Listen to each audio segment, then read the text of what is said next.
Oh yeah, now my people, it's your guy, the NigerianEnglishman, and we are back here on One Touch TV. It's your dark-skinned man from the motherland. If you didn't know before, tonight you gonna understand. Big up everyone in the panel today. Got a couple of debuts on the channel, but first of all, let me introduce my co-host. We got man like Deji Spurs. How you doing, Dej? Yeah, just want to big up everybody, big up everyone on the channel. Deji Spurs in the building, aka Arsenal Slayer. You know what it's about, slaying Arsenal. But you know, for this show, I'm slaying everyone today. Do you know what I mean? So Man U's getting it, Chelsea's getting it, Liverpool might get it if they're not careful. Do you know what I mean? But on a personal, I'm just looking forward to the season starting. It took too long. Big up England women for winning the Euros yesterday. Big up the Lionesses. Obviously, man is suffering from a little hangover from that. But apart from that, I'm just really ready to get in and do the business, because all I've been hearing is Arsenal fans getting gassed by pre-season. Deji, we're just in the intro, but calm down. Just introduce yourself. You know what? I've introduced myself, but I need you to hurry up, innit? Because I've got a lot to say. Thank you. Instead of choosing violence, you want just introduce yourself. Okay, making his One Touch TV debut. You've seen him on Never a Foul, seen him on the Football Terrace. A great personality representing the red side of Manchester. We got Kaz. How you doing, my bro? I'm all right, man. Just all I can hear is Roma tears, bro. That's all I'm eating up right now. Like, this is amazing team, but they can't even get a team that Arsenal slapped 6-0. They couldn't even really get past and all this kind of stuff there, innit? But yet he wants to eat crocodile tears up in the like red side of North London. Like, I don't understand. But on my note, I mean, boy, I'm just saying, innit? But long story short, I'm good though, my guy. Thank you. Big up. Thanks for coming to the show, man. Also making his One Touch TV debut. See him on LFC TV. We've clashed a few times on some other streams in the past, but it's all love there. Always love, man. Welcome to the show, man. Like Romz. How you doing, bro? Bro, I'm great. Are you sure it's my debut, bro? I think I've been on your show once before. No, you were here on for the Liverpool Arsenal preview. Arsenal, yeah. I tried to block that out.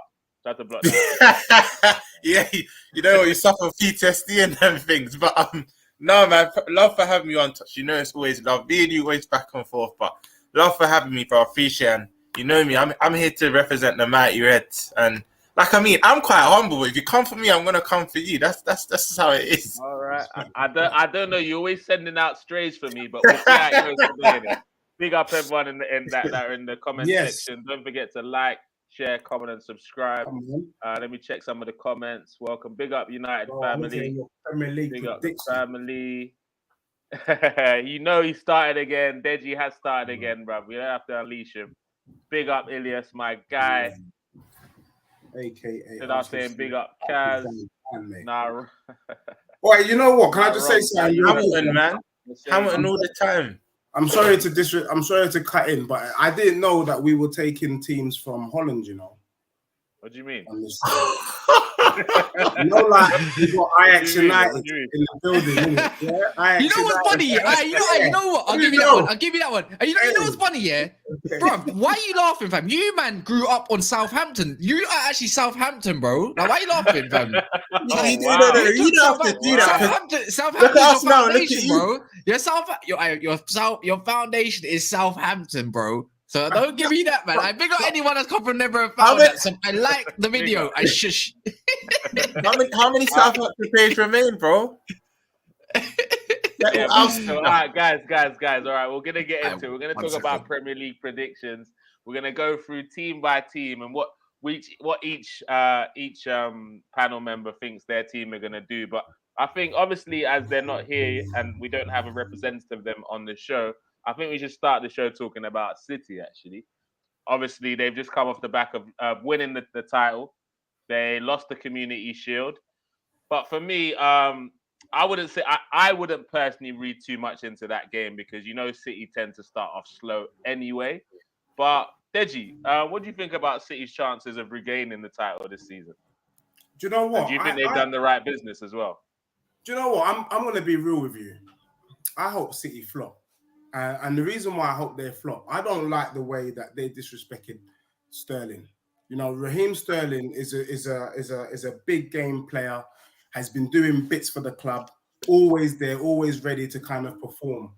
And the way that they just discarded him like he was nothing. And then he has the cheek to say we let go of big players that had an impact in our squad. The truth of the matter is, if you really respected them, they wouldn't have left. You got rid of them because you don't rate them. So for me, I want Pep to almost eat his own words. He did the same with Yaya Toure. Do you get me? And I'm just I'm looking at that Man City team, and I'm hoping there isn't like a familiar theme guy. And he got rid of Sane as well. And I'm just like, the jury's out on Pep for me. So for me, I hope City flop. But what I will say is that Deji, before you move on to the next point, you see, I don't know if you guys agree, but you see with the Sterling thing, yeah. Do you think it's that he's been disrespected, or that his role in the team is not he's just not able to accept the new role he has in his team? Because I believe that kind of helped him with his numbers at some point in the season, getting left out of the team for a bit. So I don't know. What do you lot think? Sterling's been disrespected, because are you trying to tell me that Grealish is the man? What, has Grealish filled the void, or has Bernardo Silva filled the void? I'm watching these two players and I'm like, okay, so why did you get rid of Sterling? What was the point of that? The game against Liverpool, Grealish was struggling. You're being a bit harsh though. But even with the whole Sterling thing as well, right? You speak to some City fans, not that there's many about, but you speak to some City fans, right? And they'll say he didn't have that connection with the fans. They'll also say he didn't turn up to the parade. But if you actually do your research, he had family issues. That family's first, you know what I mean? And even the whole signing shirt thing, if you're not really going to sign a shirt if you don't respect it. Plus, there's many other Chelsea fans there. And Sterling knows, look, he receives a lot of criticism and hate from the media as it is. He then signs that shirt. It's a lose-lose for him. He then signs that shirt. It puts his name in the worst of that. But I just feel, if Liverpool fans don't want to hear this, but if you compare Sterling and Mane's numbers since Mane's come to the club, they're very similar. So all this respect, and even the season we won the league, Sterling was kind of flying their flag from them. I know De Bruyne was injured that year, but I think he's so disrespected. And as a fellow yard man like myself, I'm going to back him regardless. Do you know what I mean? So I think the whole legend thing, I can see where City fans are coming from, but he has been disrespected. I'm hearing the delusion of just the Spurs ball knowledge already, man. This is what I mean. When you don't win, when you haven't won anything here, like in like 60 years, but what, a Carling Cup or something, bro. This is what happens, fam. So basically, we want to talk about a little bit about pre-season. How many games have I don't even know why I'm jumping to their defense. Maybe it's Daps or something like that. Obviously, big up Daps. But what's it called? They've hardly had a pre-season, whereas Liverpool have had a pre-season.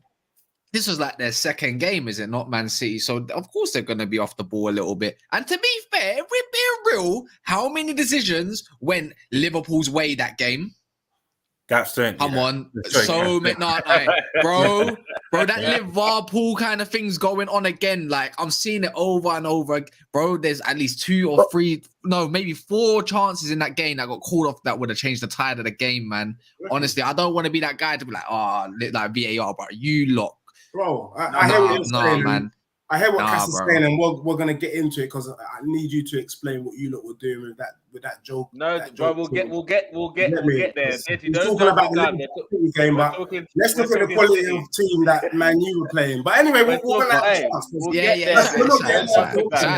the quality that we smashed Liverpool in. All right, cool. We're talking about City right now, but 4-0, hold that. Sterling wanted to leave. Man City literally offered him a new contract. Like, what are you not saying to that? Because they did offer him a new contract. He wanted to leave because he was disrespected. He wanted to leave. No, he wanted to leave because he wanted to be close to his family for the first time in years. Okay.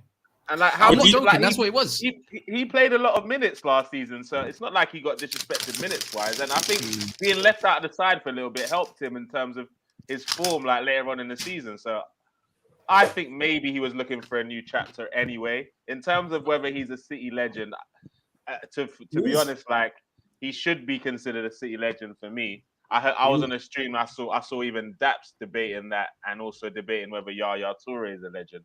But that's a whole different conversation. But City, everyone knows that City start the season slow anyway. Yeah. This time, I'm not even hearing that. They lost to Leicester.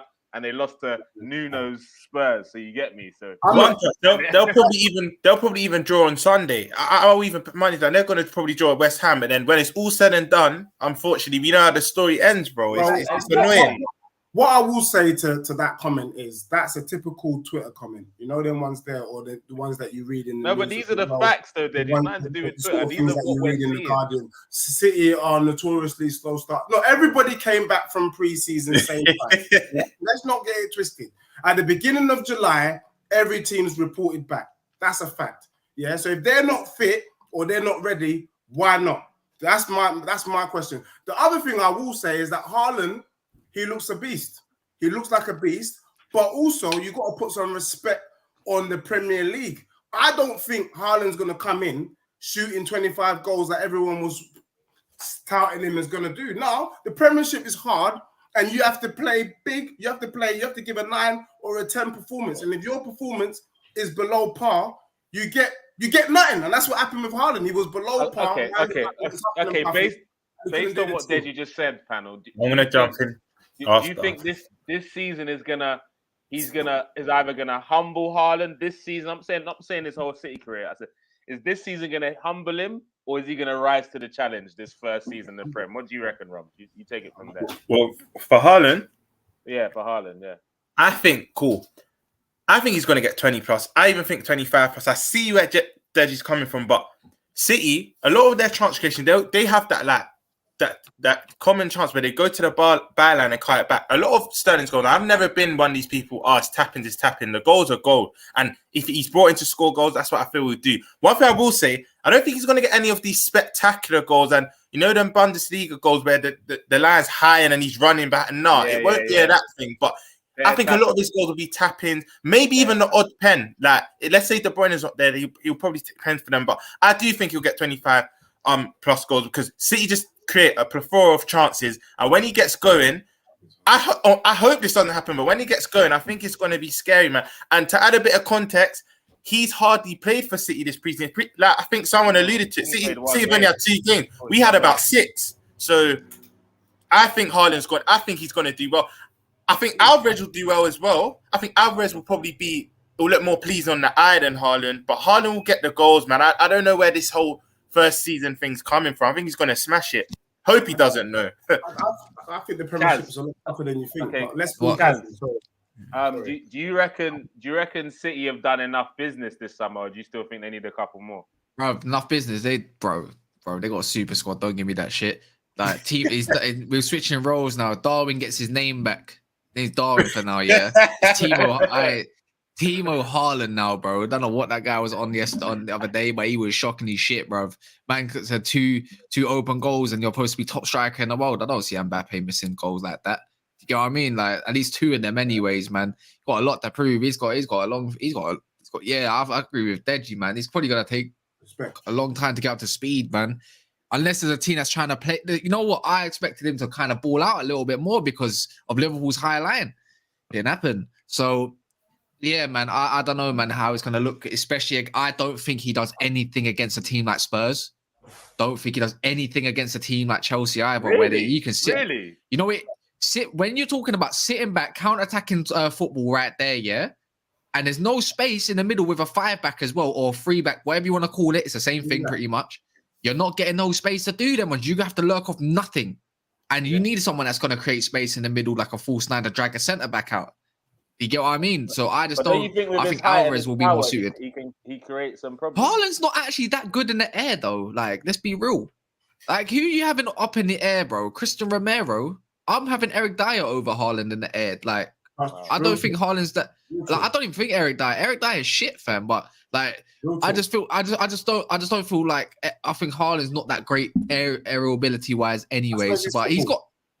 But other than that, it's like, yeah, I can still see him banging though. Do you know what I mean? These small teams are going to get haunted. What they will do. You're saying as is the squad, as is City are good enough to regain the title? No. Yeah, of course it is. Yeah, of course it is. We can't just go off one game. You can't just be reactionary down to one game. This is Pep Guardiola, bro. Like, he's in the count no matter what. But at the end of the day, I don't know why they got a number 9 when they scored over 100 goals, bro, with the squad that they already had. It makes no sense to me, you know. It's the Champions League thing, Kaz. It's the Champions League. That's what I think it is. To get them over the line. An option in the Champions League. Nigel, can I just pick up on Cass's point? Because I think that's the thing that everyone's kind of missing out on. And see, That's why I like to, when I'm on shows, I like to speak to people who kind of look through, not the Twitter talk, not the kind of paper talk, but real talk, looking at the team. Now, if we look at Chelsea, Chelsea suffered because Chelsea really played better without a number 9, but they weren't ready to feed the ball. And the part of the problem, if you watch the game yesterday, Liverpool City, them man don't really know how to fill the number 9 because they spent a whole season without one. And so now they got to readjust their mindset to feed. And that's not really, they don't really have players like that. Kevin De Bruyne wants to do his thing. Mahrez wants to do his thing. Grealish wants to do his thing. Foden wants to do their thing. And so for me, if the supply line, the supply chain is not feeding Haaland, which is a mindset, you got to change the mentality of the man them on the pitch, then he will have to make his own goals. And that's where I see him struggling. I don't see him scoring 25 goals. I see him scoring maybe 25. Haaland's going to have to make his own goals, Deji. What are you talking about? Bro, you know how much creativity in that City squad? Honestly, if you look at the chances that Haaland had, he was having to scrap. He was scrapping for chances. Yeah, but that's a City, bro, you know team what? that's hardly had a pre-season, bro. Don't be careful what you say, Nigel. I'm not having a go at you because in the moment you're going to tell me how great Jesus is. Yeah, you're going to tell me how great he is. Bro, but we can see that he's we're not there yet. So I'm not trying to can't lie, bro. My Jesus stocks are high right now, bro. Like, and you know, it would be so beautiful.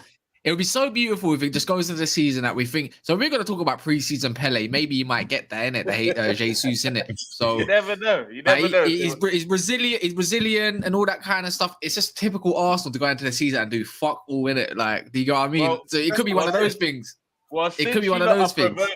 Since you lot have tried to provoke me into Arsenal talk, let's talk about Arsenal. Let me get into a couple of these City comments real quick, then we'll end the City part and go into the Arsenal. So Daniel reckons City just need a left back. They just need. But you're getting hijacked. You're getting hijacked, bro, by Chelsea, bro. Like they're gonna be playing Cucurella at left centre back. I think they'll get the Cucurella thing done, man. To be honest, why not Spurs? He says Haaland will realize he is no longer in the Bundesliga and can score freely. Big lesson learned. I think he'll eventually rise to the competition. I don't know how quickly he'll pick it up, but when he gets it, it's going to be a problem for the Premier League, I do think. But when is the question. But yeah, let's talk about Arsenal. So let me just say this.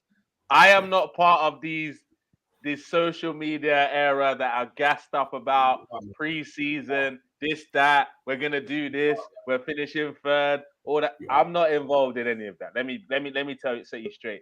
What's happened is social media has made everyone believe pre-season means something. And for me, it doesn't mean anything results-wise for me. For me, it's just something to see new players, maybe get some fitness in there, and see some fringe players get a few more minutes, and that's about it.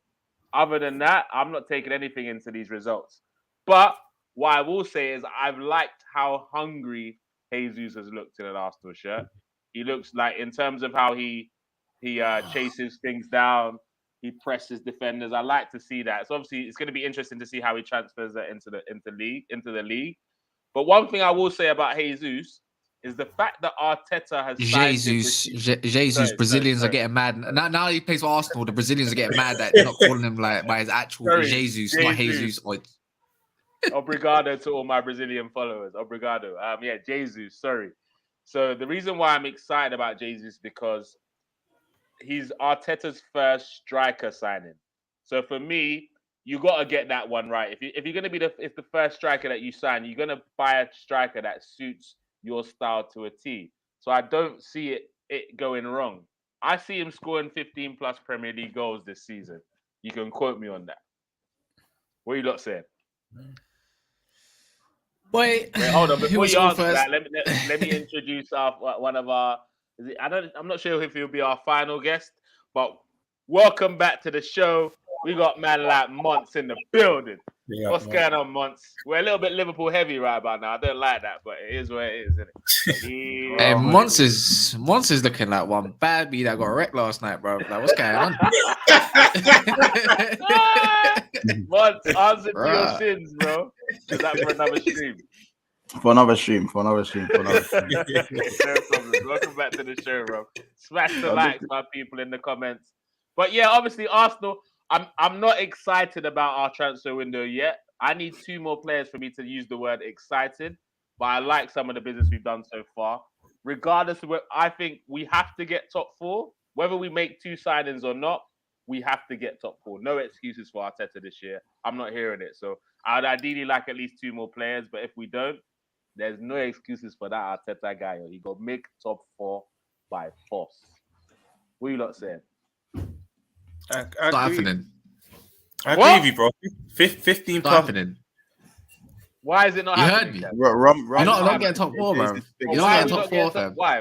You know I'm like I can say it with chest now. Where was that our ops? Arsenal kind of not into us, but I can say it with a bit more chest. Where's that our ops? I couldn't display that like that. But and I'm just gonna don't send shots, Romz. Just out of nowhere. So, you just threw in a stray. No, anyway, but cool. That wasn't really a shot. I just have to be honest. But I think he'll get 15 plus. I actually think he possibly will even get 20 plus. And hear this. I think the players around him, he's going to elevate.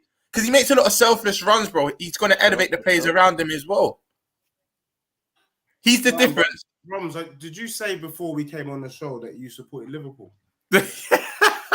I do, bro. But I admire Jesus, innit? And I can say it a bit more chest now. Arsenal are whipping, boys. Like, I can say it with chest now, but I like Jesus. It's Jesus. These Brazilians to you right now that watch the stream later on, I mean, like, kind of broca, man. Sorry, what are you doing? Jesus. Look, I'm just going to... Hold on, Deji. Before you... why'd you do this to me, man? No, because before you went... Kaz had something to say before you came back. Sorry. My bad, innit? If you can come straight in, I know you're raring to go with this nonsense. I'm just done with this. Why can't we finish this already? I want to move on. Why can't Arsenal finish? Bro, like, I don't know, because pre-season, not Arsenal are still Arsenal, bro. Like, we can't deny the facts, yeah. Your manager is still Mikel Arteta, bro. That is it. That's why. And on top of that, you've got Europa League games. I'm not saying Arsenal are shit, by the way, because I think they look very good. But you're one injury away. I mean, go on. I'll be honest, they're shit. Carry on, bro. I'll be real, yeah. Like, this is not me talking from a Man United perspective, trying to be on a rivalry kind of, for all this kind of thing. By the way, Monts, unzip your jacket and tell me you didn't get raggoed last night. Anyways, yeah. What's it called? I know you ain't got no top under there, fam. A man's probably got some beanie up there right now. But what's it called, yeah? Long story short, yeah. He's like, so flames, man. Looking kind of cute, but no homo. But what's it called? What I'm trying to get at, yeah, is what was the guy? So basically, you got more Europa League games. This ain't a Man United deflection. So this is just me talking just from no. It's just it's literally just a footballing opinion, yeah. Without all that, like, that's what I'm trying to go for. If I'm being dead serious, why I think you don't have guaranteed top 4 right now, yeah, is even if Chelsea, their starting 11 currently are still quite decent, bro. Like Reece James, Chilwell, and all them, man. Like, they're still all right, and they got Sterling to add to that. We forget they scored 70 or plus goals in the Premier League last season, right? So I feel like they're only going to really add to that, but they have lost a lot of team, obviously, a lot of the squad. So, and I feel like they will get business done. Do you know what I mean? Chelsea always get business done. I get it, it's not Roman Abramovich, but they will get a couple more signings, and that's a fact, bro. He's lurking for another defender, and he will lurk for another striker or winger or whatever. But what I'm trying to get is you got more games. You still employ Arteta, which I don't really rate right now. I think he's a good manager, but not up there as what we think. And you're still you're one injury away from Jesus from having an absolute stinker of a lineup again in the attack. Do you get where I'm kind of come from? Because if Jesus gets injured, you're playing Nikita up front, yeah? Don't get me wrong, Saka's a baller. Saka is a baller. And then obviously you got Martinelli, bro. Why is Martinelli a starting left winger? He should not be a starting left winger. Do you know what, guys? I agree with you about the Martinelli thing, and that's the thing that's been getting on my nerves with this fan base. They're talking about if we sign a left winger, it will stunt his development. On me, I don't care about anybody's development. I want to win. I beg, please. We need to have a left winger that's better than Martinelli in our squad. Like, it has to be. He's not at the age where he's allowed to be comfortable that he's a first team starter. He plays too excited. Like, he has no chill, and his decision making sometimes is just mad. Like, I rate him. Like, he's got a high ceiling, but what Kaz says, to be your left winger starting now, and man, he's It's not it. I agree. It's not it. To be a youngster, sorry, can I quickly? To be a youngster, to get into somewhere like Liverpool or like a starting 11 Liverpool or starting 11 Man City, this is how far we've fallen, bro. We're relying on youngsters thinking, yeah, they're going to get sick. Don't worry, they're going to get the development. Bro, you have to be seriously sick, bro, to be in that team. Do you understand? That's the level. Yeah. That's where I've kind of let myself, I was like, bro, my standards are really dropping, you know, because I'm thinking 5 youngsters can fill in the squad at Man Utd. No, bro. If I'm being real, only 2 men from the youngsters can really give it a good goal this year. I've been telling Niger this for the past 6 months, but man don't listen. So it's taken a Man U fan to tell you what I've been telling you all along. Look, let me just quickly add my little 2 cents about Arsenal and why I think they're garbage. Here we go, man. Yeah. So Arsenal, for me, when I look at Arsenal and I see what they're doing, the only thing that I think of is that series, Stranger Things. You know, in Stranger Things, you got upside down. You understand? You got the upside down where things are upside, you know, things are on the wrong side. So Arsenal are going to play well pre-season, but when they needed to play well, they ain't going to play well. You're basically saying Arsenal are Hawkins, isn't it? Yeah, it's Hawkins. It's Hawkins out here. You know it's Hawkins. And then the maddest thing, this season, World Cup season, you need to have a squad. When I look at Arsenal, when Jesus is gone, they're going to bring on Nkitty Catty. You don't need to say anything about that. If Saka, I'm not wishing bad on any of these brothers. If Saka gets injured, their option is Pepe. Enough said about that. If Saliba or Gabriel gets injured, then it's Ben White.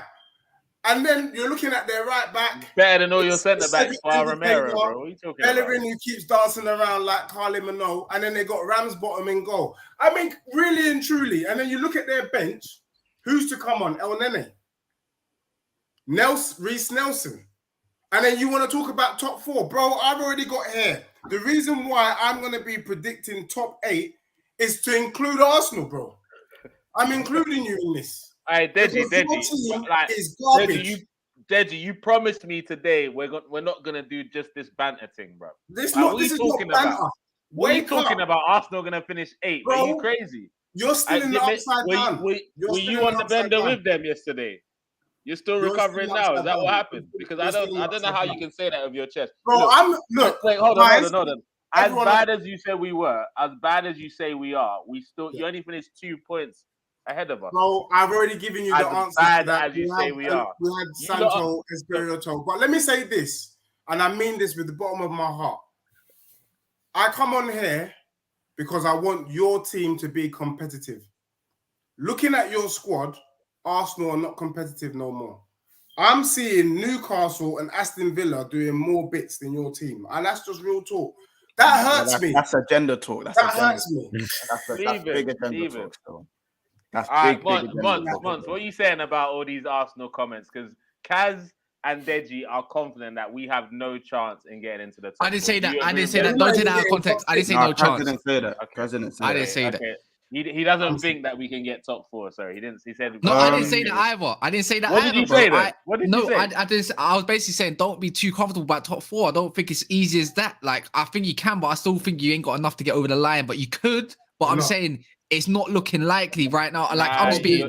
You know what it is? You gotta remember. I'm not letting you do that. No. That you don't think we're gonna get. No, I don't think you will. I don't think you will. Not yet, anyways. Because if I'm gonna talk about Chelsea getting a couple of their signings, I've also got to think about Arsenal potentially getting a couple of their signings as well over the line. Do you get what I mean? It's that. Like, even if you do have Arte, if you got a good squad, you got a good squad. But I just don't think you really got that top 4 secured as much as Arsenal fans want to get gas. We're not even talking top 6 for Arsenal. Why are you not? Is it because you're on Niger's show? We're not talking top 6 for Arsenal. All right. Deji, can I ask you a question? Deji, can I ask you a question? No, first of all, state your team. State your team first.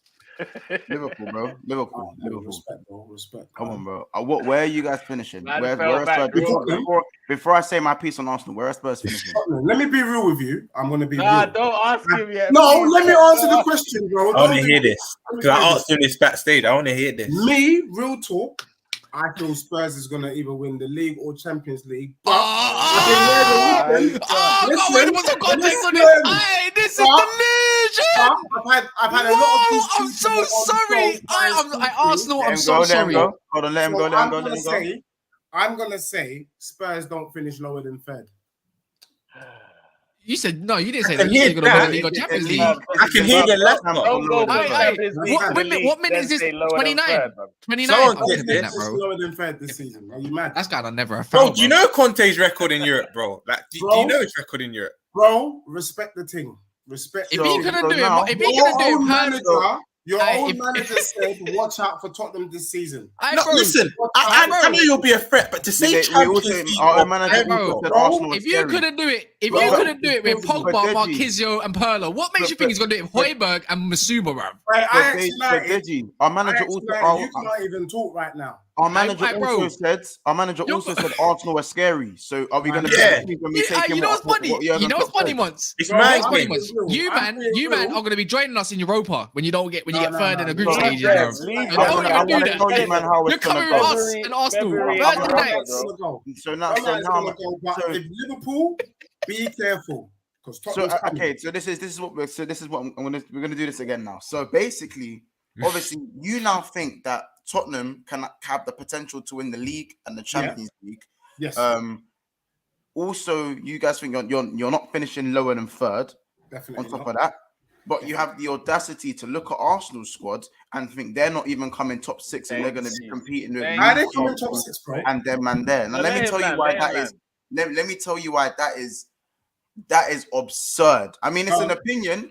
But I'm not one of them ones where I say, yes, an opinion. You can't hide by it. That is wrong. That is wrong. And I'll say that now simply because when you look at Spurs' team, there's no doubt that you guys have made astronomical, that you guys have made good signings. You've improved your team. But when you look at the starting 11 of Tottenham Hotspur, you have added 2 starting additions because the best Matt Doherty is better than a Jed Spence right now because Jed Spence has not played football in the Premier League yet. He still needs to be nurtured to be the player.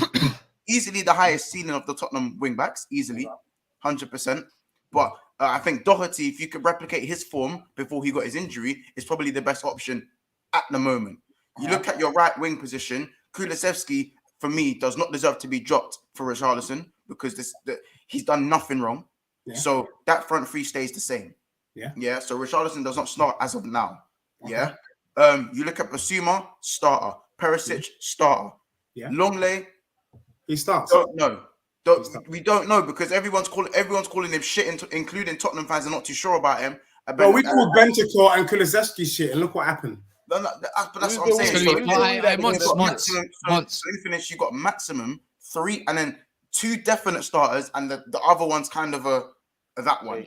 Yeah. So realistically, you've added 2 players to your squad. So do you think 2 starting 11 additions is enough to bridge the gap from 4th, which you barely finished above Arsenal, to 3rd? Is that enough to bridge the gap? Can I just say something? And thank you for your assessment and how you broke it down. The first thing that always happens, which pisses me off, I'm not going to lie, I'm not having a go, bro, is that people forget that from August to November, Espirito Santo was in charge. And that brother there, I'm not going to lie to you, respect to him as an individual, but as a Spurs manager, he was dead food. Conte came in November and he was doing bits. And based on his own stats, since he's been in charge, Spurs is the 3rd best team in the league since Conte's come in charge. And now what Conte has done is reinforced legitimately in key areas that was a weakness for Spurs. Perisic is on point because our left back Reguilon was some dead guy. Wait. Can we get his name right? Can we get his name right? Reguilon. That's his name. whatever the thing is, you get me. Jury's still out for Perisic for me, guys. I don't know about Perisic. Respect Perisic. Respect Perisic. Premier League is coming through. Nah, he's a bro. Look, for me, what we have over, and let me tell you why I'm saying what I'm saying. Son and Kane are settled and proven in the Prem, and this season's about the strikers. And the big boys have taken a gamble this year. The big boys have decided that we're going to play with a number 9. We don't know how that's going to go, bro. We really don't. We don't know what Nunez is going to do. We don't know how Haaland is going to fare in their first season. That gives Tottenham the time to do their bits because you know what you're getting from Kane. You know what you're getting from Son. That's why I think hold on. I'm relying on the fact that I don't see Nunez and Haaland performing. Yes. So wait, you're relying on you Liverpool see that though? You said you know what you're going to get from Kane and Son, but what they've been giving us is nothing towards a trophy charge since they've been at the club. Can I also we're now under Conte, and Conte is doing something different. Let me tell you what it is, real quick. What different is Conte, he doing? if he didn't finish fourth, he was gonna leave. He said, "You know what? If we don't get fourth, I'm gone. This team is dead." I hear it. This year, Conte has said, "I want a team that's competitive, aka I want to build a team that can challenge Liverpool and Man City." Fact. And let's be real, Tottenham was the only team. No, but has he built one though? Has he built one? I know he wants to. I hear that. Liverpool. I hear that. Don't get it twisted. We lost points, not against you, man. We lost points against dead teams like Man United. We lost points against dead teams like Arsenal. We lost teams you got packed in, bro. Ronaldo left foot, Southampton and Brighton. You got packed in by everyone. Man United's getting spanked home and away this him, season, bro. That's I know you're not. I'm gonna this season, bro. You know, bro. Closing the You know what? It's just a fancy word for Can I add counter-attack, by the way. Can I add some context a little bit? Yeah, the biggest factor about why your team might go down, and it's a big possibility, not down as in like obviously relegate. Conte might just leave your team, bro. That's the difference. Like he might just get up and say, "I'm gonna call it a day, bro." When he realizes, I can't. When he realizes, as well, I can't just play counter-attacking football all the time, fam. Yeah, because you can't. And then you got Lenglet and Eric Dyer at the back. Only Romero, the Rolls Royce, as you call him, because I think he's a brilliant defender. I love Argentine defenders. But Dyer and Lenglet may be prone to that counter-attack, bro. And I'm not being funny. If Højbjerg ain't there to do the defensive thing, Basuma can't run that show all day long. I'm sorry. But what's it called? But long story short, again, one injury to that one of them, man. You man are getting packed in as well. Who's your cover? Who's your centre back cover? Sanchez? Lucas Moura. Leave them. Wait. Hold on. Sanchez. You not mentioned that man's name.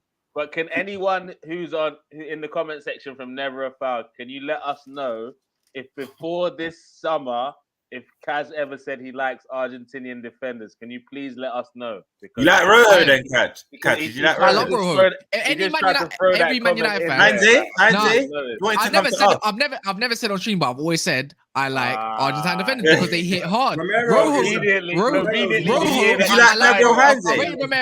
I rate Romero.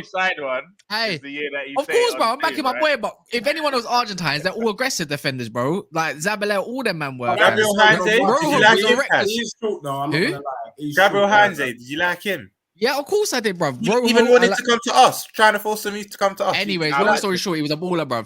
Rojo was, I love that because he just think, you know, that man never got sent off once in a match, not once for Man United. I can't believe it, but he got away with loads of shit. And I feel like he was a hard hitter, bro, because he wasn't a pussy, bro. Can we go back to the fact that Deji thinks Tottenham are gonna win the Hold on. Let me get I want to talk about that. I'm sorry, I want to talk about that. I love the chess. Hold on. But I love the chess.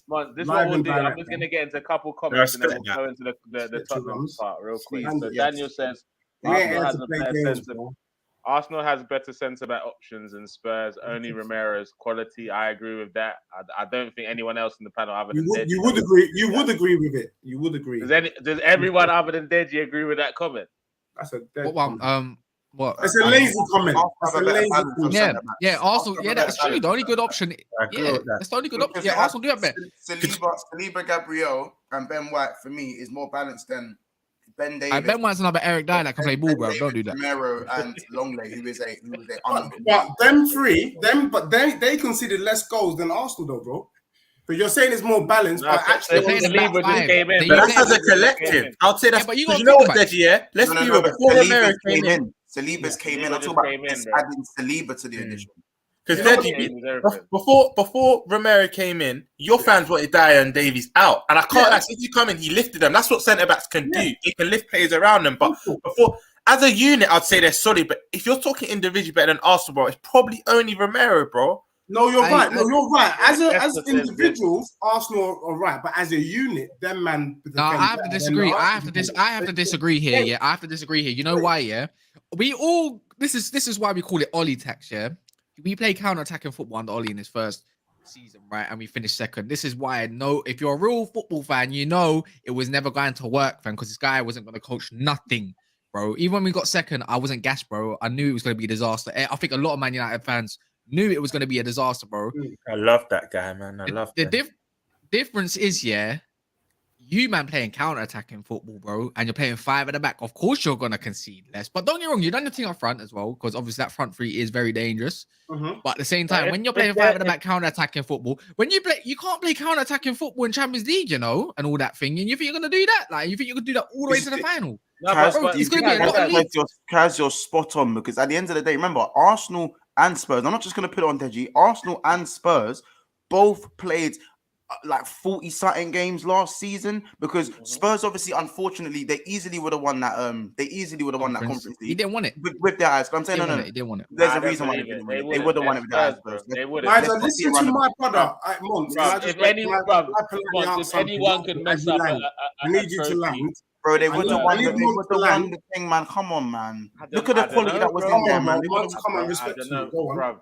They're serial chokers, bro. I don't know. But listen, bro. Come on. If you saw some of the quality in the latter stages of that game, you think Tottenham won't walk in that competition, bro? One touch. If you put your bias aside, they're winning.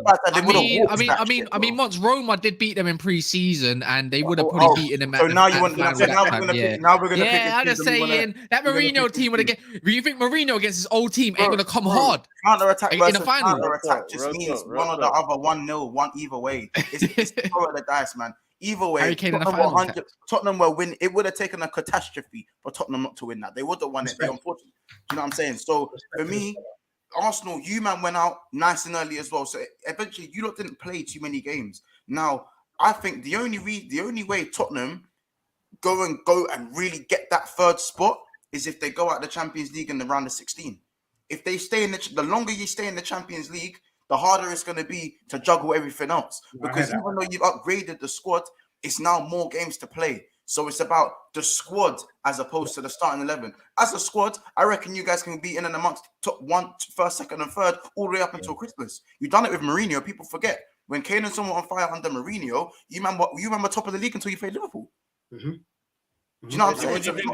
So it's not a complete stretch. I get what you're saying. It's just that people. I think everyone seems to forget the minerals it takes to go the long run. To go for the jugular. And do you think Spurs even have the minerals to do something like that? Let me just add to what Montz said as well, because if you put your bias aside, this is one thing I will say about Spurs as well. Spurs, I have them to finish third. So I agree with what you're saying. Not first and second, but I have you not to finish third. I think your business is something. Explain why. I want to go one more better. I actually think Spurs win a domestic cup. I think they win the FA Cup or Carabao. I think this is actually, I know we say it every year, but this is actually the year they win it. But like I said, Deji, I respect with chess, but to say Champions League or Prem, I think it's a bit premature, and I still think you have to be. You're still saying a bit too much. Which is wild. Mad. Yeah, I think it's because part of me says like one needs to give to go for the other. There, as I said, it's being normalized. I think because of what City and Liverpool are doing, it's being normalized to go for these trophies year in, year out. It's not normal. It's not normal. Look at Chelsea. Chelsea have a very good manager. They have a good squad. Obviously, before they've lost who they've lost this season, they had a good squad. And even them, man, they managed to cheese the champions. They got a Champions League, but like in terms of the league, they can't close the gap. Yeah. Chelsea with their money. And the current quality in their squad, they can't close the gap. And then, man, will bring in a Koulibaly. They'll bring in a Kunde if it wasn't for these Barcelona bums. They'll bring in. They can still bring in, man. You know what I'm saying? Monts, you know why? But I will say, unlike Arsenal, sorry, Romz, unlike Arsenal, what Tottenham have done is they've created a squad, like you said. And this Premier League thing is not about the starting 11. And that's where Arsenal been getting it wrong. That's where Niger gets it wrong. Because once one man twists his ankle or the Achilles goal, your team is gone. That's it. Okay. And we know what Arsenal's injury records are at. You look at. I wouldn't say that completely. You know. Okay. Deji. No, hold on. Let's do this thing real quick. It depends on what position. It depends what position. When Bentancur gets injured, who comes in for him? We got Basuma. I'm just asking you I don't. Bro, so okay, but Basuma's starting. So you're gonna have a midfield of Basuma and Højbjerg, right? We don't even know. Bentancur is their centre mid starting. We don't know if he starts. Okay, so if I believe Basuma comes in to replace Højbjerg, if Basuma gets injured, Højbjerg comes in. FX, I think you got something wrong with your sound. FX. We got cover. You ain't got cover. No, I'm not hearing it. Who comes in to replace Bentancur? No, your cover is shocking, bro. Let me be real. I get it. Højbjerg's a good defensive option, but then you got. But I kind of rate Oliver Skip, if I'm being honest. Yeah, I think he's sound. I think he's sound, bro. Skips is a packet of crisps, bro. That's the only thing. Bro, I think Conte will make him. I think Conte will make him into a beast, bro. I think he's a good player, anyways. Bro. Guys, wait, Deji, are you selling Winks? Are you selling Winks? Yeah, Winks is on his way in it. Winks is. Let me tell you what Nigel's doing. Brother, look at the players he's saying he's as good cover. He's got Winks, Skip, Dyer, Sanchez. My man, Niger is liking Chicken Royale. What are we doing here, bro? What are we doing here, bro? And you got Richarlison, who's not even scored a goal in pre-season. Richarlison. Who cares about pre-season? To be honest.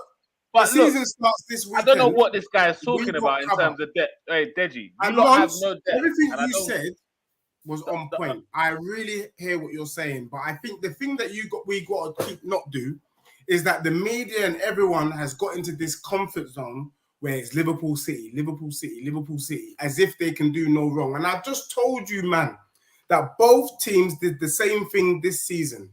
You've gone for a number 9 where you normally don't play for a number 9. And I think that's just going to take you lot off your kilter just a little bit. And because of that, I can see Spurs closing the gap on you, man. Cool. One time. Sorry, Deji, this is where I ask you, though. Liverpool and City are still, and it will happen again this season, are still the only 2 clubs. And I don't mean unbeaten run to go on about 12 to 15 winning consecutive run. I don't think Spurs are there yet. Correct me if I'm wrong. I think under Conte, you went on a 9 winning run last season. But you have to hit the 12s, the 13s, the 15s. That's what us and City do. And it will happen again this season. We're ready. Do you know what it is? Do you know what it is? I think with more so Arsenal than Spurs, it's the consistency. And obviously, I think I can see Spurs running that stronger version of consistency than Arsenal will. But I think it's the possibility of inconsistency. So when I look at Spurs, I look at them and go, these men can really juggle with the big boys at times. But then they went 180 minutes about getting a shot on target. Exactly. See what I'm saying?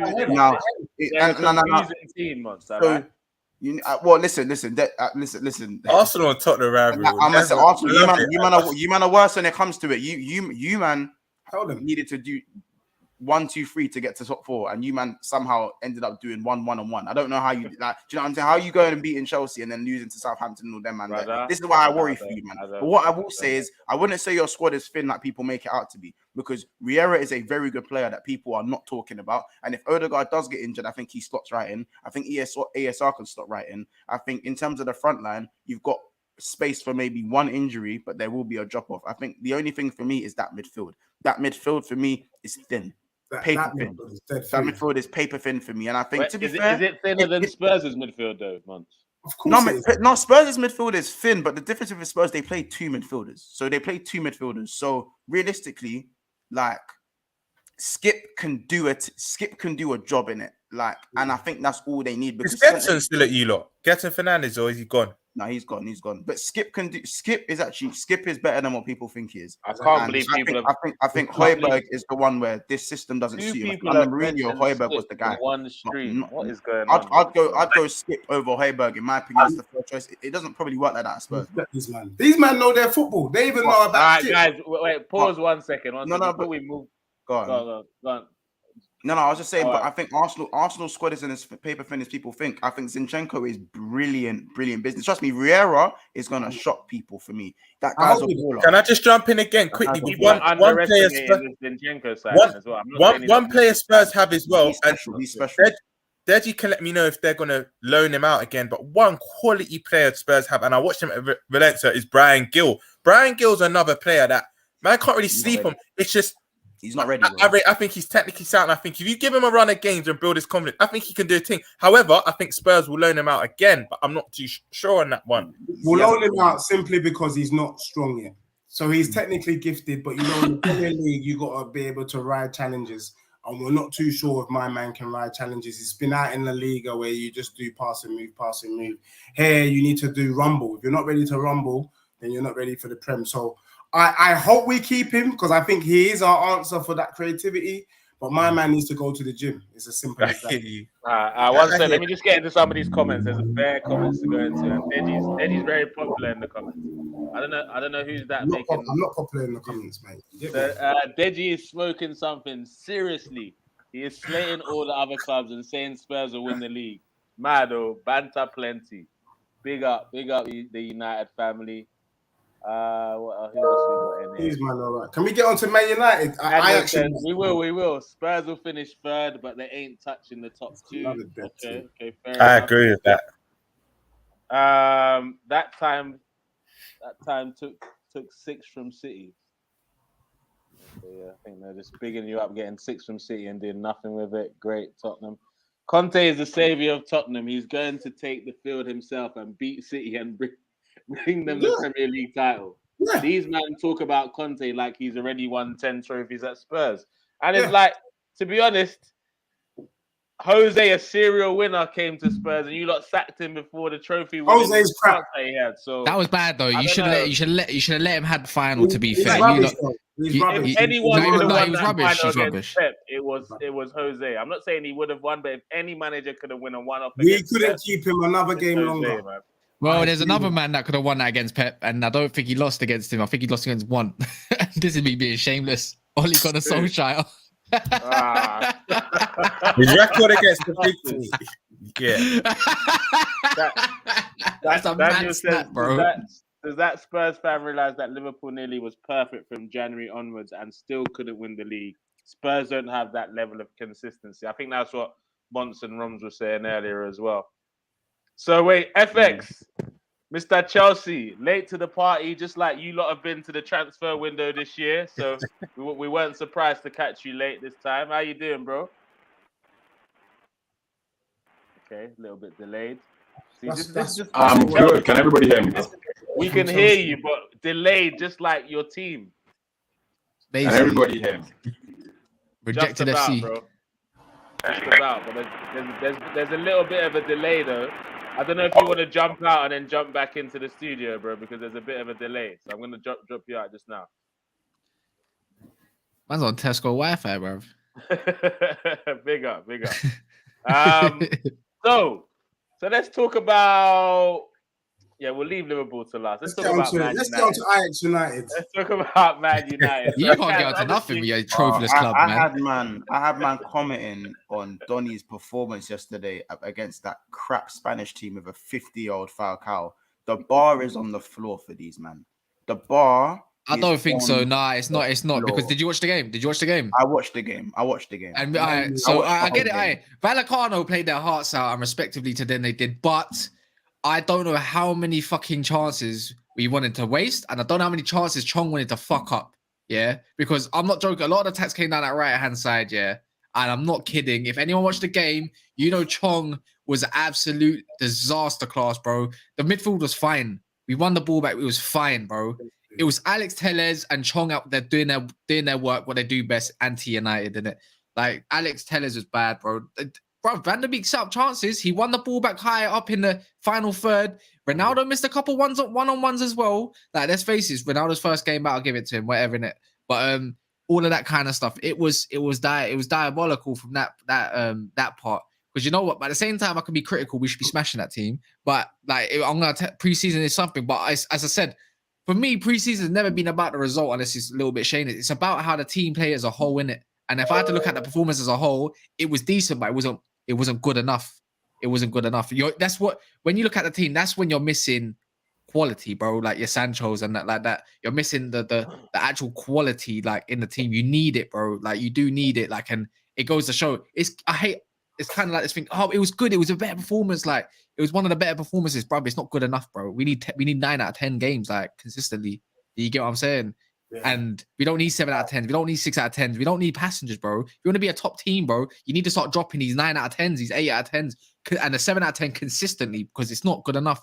And that's what I got to say. You can't rely on youngsters, and that's not Ten Hag's fault because he's doing.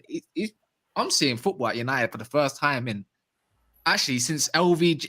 LVG was a boring coach. He had fourth choice stuff, but the last time I remember playing good ball like that, it was against Spurs when we beat you 3-0 at home. I mean, it was Fellaini, Matt, and Ashley Young down that left-hand side. Weirdly enough, and we smoked you, bro. And that's the only time. I can't remember last time we played good football. That was it. And that was it. That was it. Okay, well, Kaz. 10 years, like, 10 years, bro. I hear everything you just said there, and I'm not gonna like bypass the real question. What we really want to know, because you said you don't believe Arsenal can finish in the top. I don't believe we are either. Okay, so he's been consistent with that as well. I like that. I like that. And what specifically do you want from Ten Hag this season? Then I'm not joking. The best part about Man United this season right now is that we don't have any pressure, bro. Like that, like we typically do. There's no pressure really. It's a free hit season, but at the same time, it's not a free hit from me. Yes, it is. It is a free hit. Yes, it is a free hit season, bro. If you're Man United. You don't get free hits. You're Man United, as you say. No. Don't pick and choose when you're Man United. No. But that's the mentality we've been in for a long time. Yeah, Eric Ten Hag's here. Like things are trying to change up as they say at Man United. You're gonna have to give my man a bit of time to do what he wants. It's a bit like you see who was it? I think it was Romz. It's a bit like Jurgen Klopp when he came into Liverpool, bro. Like he had a ball of shit, and they finished what in the league at that time? 8. But we got to be cool. We didn't win them, but he also brought us to 2 finals in that first season. Exactly. So he came in October. Yeah, that's what I'm saying. Even though he didn't have a pre-season and that, I don't expect us to finish 8th or 7th. I said I expect Man United to be probably 5th, if anything. I wouldn't say 6th is far off right now. Like if we don't get a couple more signings, 6th comfortably 6th. Just like Klopp, but like so if we're gonna do the kind of like Klopp, are you guys gonna be getting to finals and stuff as well? I'm not joking. Even with that squad, I'm expecting. I don't give a fuck. I expect a trophy, bro, because I'm not like Spurs, bro. When that mentality thinking I'm not gonna win a trophy, I expect a trophy, fam. I expect at least a final, fam. Do you get what I mean? Like, especially Europa League. Remember, yeah, Man United don't actually have bad players, bro. All of them have just been underperforming for a long, long time and been uncoached. Do you remember that? On paper, Man United's actually got players as well, bro. You got some. Yeah, we got some bad players, but I'm saying, but we've actually got some star quality there as well. At the same time, like there's no denying it though. There is no denying it. Christian Eriksen, yeah, is a bad boy player, bro. Don't give me that. But he might not be the same Eriksen. Right. He's a good player. He's a very good bloke. He's a very good player, bro. He's better than all your centre mids. He's not better than all your centre mids. Bro, what's this myth about Odegaard being amazing? Please. It's not about him being amazing, but he's better than Eriksen is right now. No, he's not. No, he's not. Anyways. No, he's not. No, he's not, bro. I rate Odegaard, but don't go on like he didn't go missing for half the games last season, all right? And the fact is, Eriksen he was missing due to the health problems for half the season, so he done as much as Odegaard, bro. Anyways, and he came back and started balling in, against the bigger teams. So that's exactly what he did. Long story short, he's better than all your centre mids. Which big teams? Can I just come in on Kaz real quick? Brentford beat any of the big teams when he started playing. Can I just chime in on Kaz real quick, because I was born in the 1980s, and when Kaz says he looks at that Man United team and he expects to win a trophy, again, Stranger Things popped up. Because when I watch Stranger Things, it's very nostalgic. It's full of nostalgia. I remember the 80s pop hits and that. No, you won't understand. Deji, I get what you're trying to do, yeah. I get what you're trying to do, my brother. I get what you're trying to do. But you know what it is, yeah? You know what it is there? There's something called football heritage, and something that actually exists in, there's actually something that exists when it comes to European cups and stuff like that. We got football heritage, yeah, and that means that we can actually get there. Even under Ollie, we got to the final, bro. We still got there somehow, and we did. I hear what you're saying, but something that you don't understand is finals and getting to finals. To look at your team as it is right now, Ajax United, and to pump your chest and say you expect a trophy. No, I do, because I can't. A trophy before the season starts. It's being realistic. No, I didn't. Not with, but with the way I'm seeing performances. That's how I'm gonna go off based off that. And the players we do have that have been underperforming, I expect them now to be performing, bro. I expect difference now. That's it. As a Man United fan, I do expect a different change. I'm not saying we're gonna do sick though, but I expect something. I think, I'll be honest, I think your biggest problem was you bringing back Ronaldo. And as long as you've got Ronaldo in the squad, you've got to feed Ronaldo, and that's your downfall. That's just it. Well, currently he's not starting, bro, like at the moment, and that's fact. Then, also, for me, Ten Hag, I said it, Nigel knows, I said it months ago before he was confirmed. I don't think Ten Hag is the one. I think 18 months and he's out. Because for me, I don't see any creativity in terms of the side.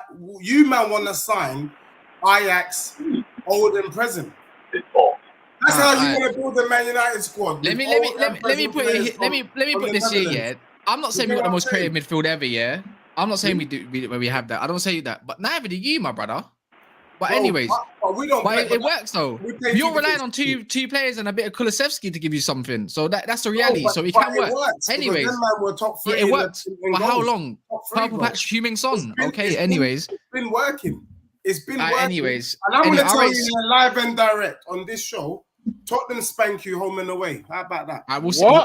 When?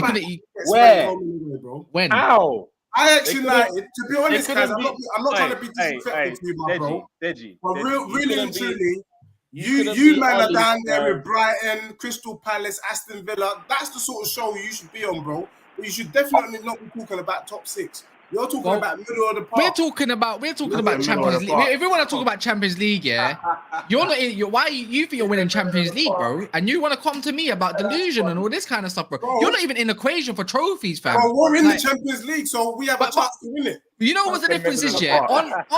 When we think about it on par to par, yeah, our goalkeeper is probably just as good as yours, or if not better, yeah. And they're both similar. Can we agree on that? Yeah. Let me put it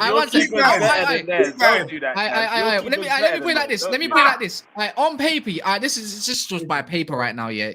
Because remember, you wouldn't be saying this before Conte was here, fam. You lot were in the mud, fam. Okay. Now you got a coach. Okay, let's go off this basis then, yeah. Let's go off this basis. Technically, we've actually got a better midfield than yours as well. Technically, right now, currently, just from Eriksen addition, means we've got a better midfield than yours, just because of balance. That's because of balance, right? Because who's in your midfield? Because, who's in there, bro? I can't lie. I think Basuma is serious, innit? But it doesn't mean I don't really rate Bentancur and Højbjerg. If I'm being totally honest, I don't think there's creativity there. It's just bare defense. And I don't really like. I hate my midfield, but I feel like in the 8, Eriksen changes the whole fold, bro. And I feel like, if I'm being honest, I'd rather Fred over Højbjerg, anyways. So I think it adds a bit. Højbjerg. I don't rate Højbjerg, bro. He can't. When it comes to cutting down, like breaking lines and that, Højbjerg can't handle the pressure, bro. There's not much difference. You can't. See Højbjerg, yeah. When the game comes to him and he sit back, you're comfortable. But when you have to take a game to a man, he's fucking non-existent, bro. I'll be real. It's the coach, bro. Højbjerg under Mourinho was the guy, but yeah, exactly. Under Conte, he's not the guy. I'm gonna keep going on about my team. Yeah, I'm gonna keep going on about my team right now. See your left back, wing back, old man Perisic and that. I can't lie. I'm having a younger man over your man, and also with your right wing back situation, I could say it's probably on par because I don't really rate the low anyways. Up front is where your dangers come from. Harry Kane all day long, Son all day long, but then I can say Sancho. So technically, on paper, R11. Anyways, not all day long, yeah, bro. We all know Sancho's inevitable at some point, and we know that it's facts, bro. I agree. Long story short, on paper, I'm just going off this basis. On paper, Man United have a better team than Spurs on that 11, bro. And I've kind of just proved it as well. Like, on paper, when they got a better manager. I know, I get that. But we thought if we was to talk that before Conte came in, yeah. Bro, it wouldn't even be the question because them man were 9th for some shit like that. Now they got a coach. It changed everything. Bro, now Man United's got a coach. So what's the difference between you going off your logic? Because Conte have got this bunch of players before Eric Ten Hag. I get it. Conte's a serial winner. Conte's a serial winner. But then you have to put the same respect that Ten Hag's actually a coach and Man United haven't had a coach for. We don't put any respect on Ten Hag because he ain't done that in yet. Deji No, I get that, but you have to put that respect on the same principle, bro. Guys. So you're saying you're gonna no, but he's saying he's slapping us home and away, bro. Yeah, bro, they couldn't slap you lot with freaking. You couldn't even do it under Ollie, bro, and Rangnick, bro. Why would they do it now? What are you doing now? Makes no sense, bro. It makes no sense. These are the differences Hold on. in this season. Why we're closing the gap? I'm just giving you the reason. No, you're closing the gap to get first. Hold on, guys. Wait, one sec. Hold on. Let me just land. What Deji is talking about that's gonna happen this season, right? Which is what's really affecting my psyche. Is he wants us all to believe on this panel that Tottenham are gonna do some things that he and us on this panel have never seen in our lifetime. Win the Champions League, win the Premier League. He said either or. No, he did say either or. Yeah, either all of them. I've never seen you do a double over United. I've never seen you do a double over Arsenal. But you expect we're going to see all these things in one season. Heritage is heritage, bro. Trophyless. We did the double over Man City last season. It's not inconceivable that we with United same way. Yeah. But so did Ollie. Bro. But look, and he's a bum, bro. So what's the difference? Some people have some bogey teams. It happens. The league starts in 4 days when we get cracking. Yeah, we will get cracking. And who's your first game of the season? Bro, on a level, respect to you. I respect Manchester United, but it is sad to see how far you lot are falling from grace. Bro, it don't matter. What's on your level? It's long may it continue. Nothing sad about it. Long may it continue, but you've never been up in grace. I'm not. When are you gonna go up to grace? It's sad though because my man's clutching at straws. My man's saying Fred is decent. No, but I don't think. I think Fred's a good player. When you Fred is good. One sec. Who would fit more? All right, one question before you move on. Yeah, respectively. Yeah, in a Conte system as well, who would suit more, Højbjerg or Fred in that 2-man midfield? Højbjerg. Basuma. No, we wouldn't. Wait, hold on.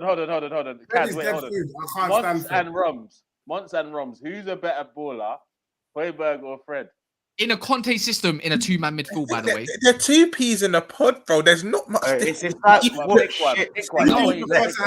I'm not saying Fred is a mention. For me, my type of ball I like, I'm picking Fred because he's more technically sound. He's more technically. I'm picking Fred. Wait. Monts.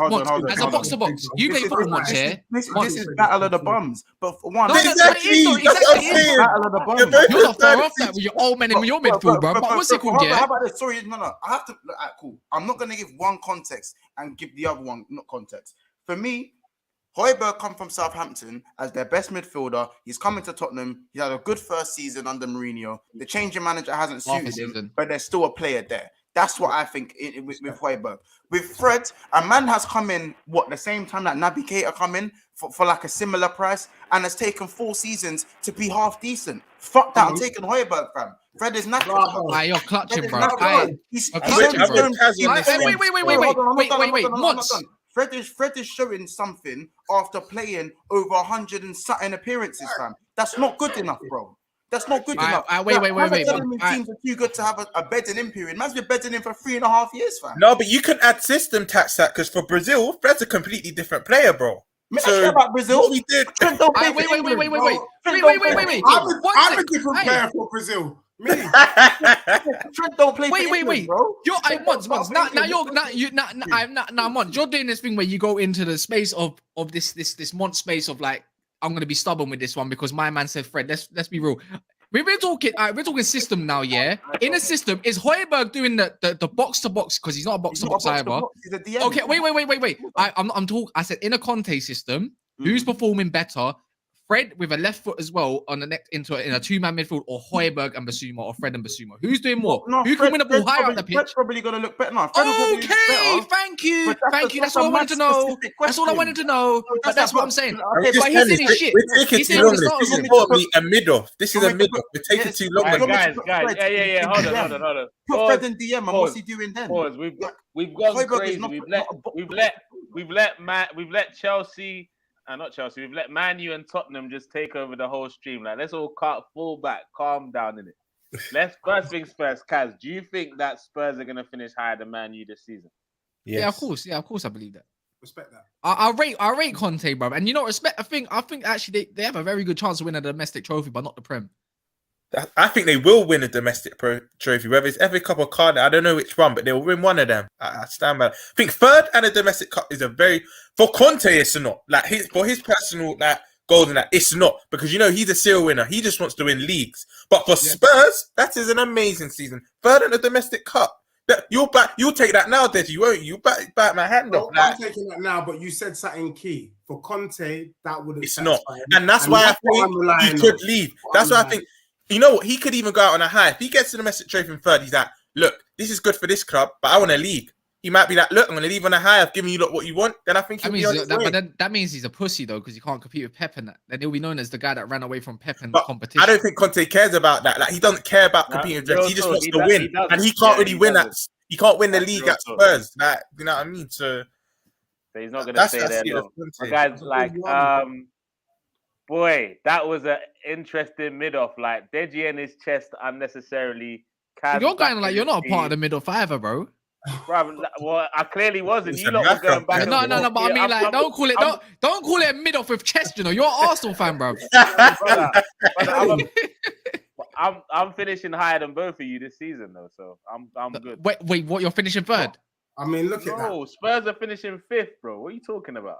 Let me tell you what he just did there. Chelsea's finishing third, bro. I'm just telling you how it is, bro. Wait, one time you say Spurs are finishing fifth.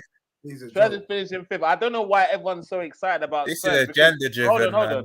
No, because it's not a trophy, bro. Look, hold on. I'm not saying it's a trophy. I'm just saying who's going to finish where. But at the end of the day, people are getting so excited about Spurs, but yet the whole summer, everyone told us that Arsenal bottled it. Not that Spurs played well. Arsenal bottled it. So that must have been, if we really bottled it, we must be better than Spurs, no? If we bottled it. I'm not being funny, but like you've only got Jesus and Vieira. We've added to our squad. Spurs, I don't think have done anything to their starting 11 that gets me scared in any way, shape, or form.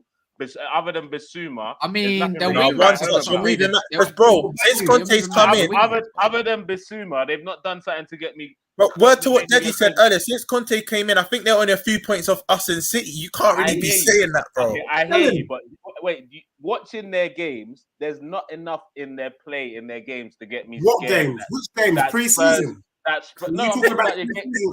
talking about since Conte was there, bro. Forget pre-season. Yeah, but Conte makes the average player look sick, bro.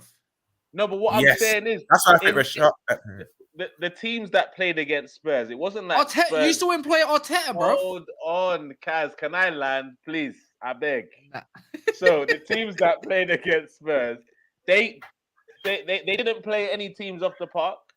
They luckily scraped through victories. If they comfortably won you off the park, you shut up there, my friend. We shut up.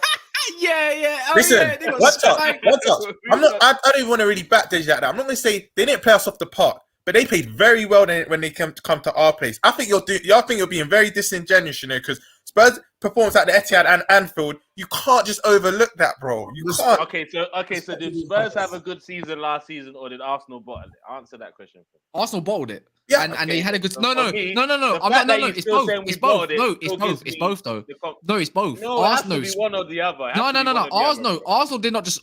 Of course, you bottled it, but even if you didn't bottle it, Spurs also played very well to get from the position they were in. Do you get what I mean? They climbed that table big time. And this time, so not only did you bottle it. Yeah, not only did you not bottle it, but they also played very, very well, bro. Like overall, anyways. And you need to get that into your head. Tottenham are better than you right now. I think they both tripped over. Respect. I think Spurs wait. Okay, so they had the 2-3 draws in a row, and Arsenal. That was Arsenal's time to go get top 4, and then obviously Arsenal then drew, and then Tottenham. Serial chokers, fam. Both were like this. No, but that's what I'm saying. But everyone's talking like Spurs are gonna get third, like they've gone clear during this. Because they've done more than what you guys have done. They've done more than what you have. And you know what this comes down to? One thing: the manager, bro. The manager. Remember Chelsea when they got Zappa Costa and them, man, bro? Like, who are they? Like, he made Darmian and Ashley Young serial winners. There's just no match there. Like, it's a mixed match, bro. Literally, one's at bantamweight and the other one's at super heavyweight, bro. He made Victor he fooled the world and thinking Victor Moses was world class flipping wingback, bro. Big up, man. You know what as well? You know what as well? I don't rate Richarlison, but when you got two passion merchants, it's a match made in heaven. And Conte will get that extra 10-20% out of play. I don't rate Richarlison, but I think he could cook at Spurs for the simple fact Conte. If Conte was to now leave, you'll see what Richarlison really is. I'll be honest. But I have to say, these man, this is a great show. These man are so knowledgeable. Nigel, you can learn a lot from these man. You might have to stop streaming and just sit and watch these man get the knowledge and come back and stream. You know what? It's just the Arsenal Spurs rivalry because I think both of you are just being too bad. So you're not accepting. Look. I'm not saying Spurs are not they're not going to challenge. They are going to push us all the way, but we're just going to have too much at the end of the day, bro. We're not pushing. Have too much. Wait, hold on. Because this Tottenham Man Utd thing has taken so long. What? 5-3-2. Hanif, are you there? I'm here. I'm listening to your thoughts and opinions. So I'm just taking it all in. Okay, so we finished up on the mid-off between Spurs and Man U, innit? But now we're gonna come into the Chelsea. He can smile when he says mid because he knows what's what. Like he knows what's good when it comes to Arsenal, man. So obviously Chelsea, it's been since the whole Abramovich thing, the club has kind of been turned upside down. A lot of new things. I believe you're coming into this season like kind of the world of the unknown. Like, do you think Chelsea have done enough to finish in the top 4 next season? And when are Chelsea fans going to start blaming Tuchel for things? Is also the question I have. Those are the two questions I have. I think this season will be a defining season for Thomas Tuchel to see how good he really is, because we are kind of in a tough spot, I would say. We've got players that want to leave. We've bought some top quality players in. I can't say anything bad against the players we've brought in. I think we've done you could argue we've probably done top business, in my opinion. We bought a great centre-back in Koulibaly and we bought Raheem Sterling from Manchester City. I think the problem is for me, as a Chelsea fan, I don't like the playing style of Thomas Tuchel. I have to admit it. I think we only played 3 good games in terms of playing style. One was against Real Madrid in the second leg. Our playing style is dead, but our boys know how to get the win. That is something that we've always been able to do. It's not about how you always play, it's about getting the W. Ultimately, I think it will be a defining season to see how Thomas Tuchel can get us over the line. I'm willing to take a hit this season to get the structure right at the club. I think we need a structure. And then once we get that structure, the season after, we can start planning our hopefully onwards and upwards and winning more trophies, hopefully. But we still don't know. There's still a lot of unknowns, but I'm not worried because there's no pressure on us. The pressure is on Arsenal. Arsenal apparently are going to win the league. Arsenal are going to do this. Arsenal are going to do that. Arsenal are going to do this. No, that's what you're saying. Hold on. Not on my channel, bro. You're not going to say stuff that all these social media guys are saying. Arsenal are not going anywhere near the league title, so let's not entertain that. I'm not saying you said it. I'm just saying it's all over Twitter. But I don't ain't bring really that. I ain't even seen that from the I don't even want to see it, to be honest. I'll complain to Twitter to take it off, to be honest, if I see it. But no, in terms of Thomas Tuchel, I think we need to get the structure right. Do you guys agree with what Hanif is saying, that Chelsea aren't under any pressure this season? Do you not agree with that? What? Of course you are, bro. What pressure are we under? What pressure are we under? You're always fans for one. You're Chelsea. Yeah, man. Like, if you're a new owner, if you're new owners, sorry, Romz, if there's a new owner coming in, bro, trust me, your fans are looking at him thinking, is he going to be a typical American owner? That is the fact. All right, so yeah, typical American owner, but 2 quality players. Yeah. If Tuchel can't get you top, I'm not joking. If Tuchel got sick for that kind of that first 11 or something like that, he's getting sacked, bro. Someone just said it. Chelsea are under pressure from your own fans because you're almost a victim of your own success. You've won the most trophies in the last 20 years, whatnot. Your fans are always expecting something big, even when you're down in dumps. Cool, you've got new ownership. Nigel, why are you smiling when he said that? Is it hard to take knowing that Chelsea won more trophies than you, brother? Say again, please. Sorry, brother, I don't know your name. Say again. Listen, I can't stand you, but yeah, the last 20 years, you've won the most trophies in this country. 20 years. I have to give you that. The last 20 years.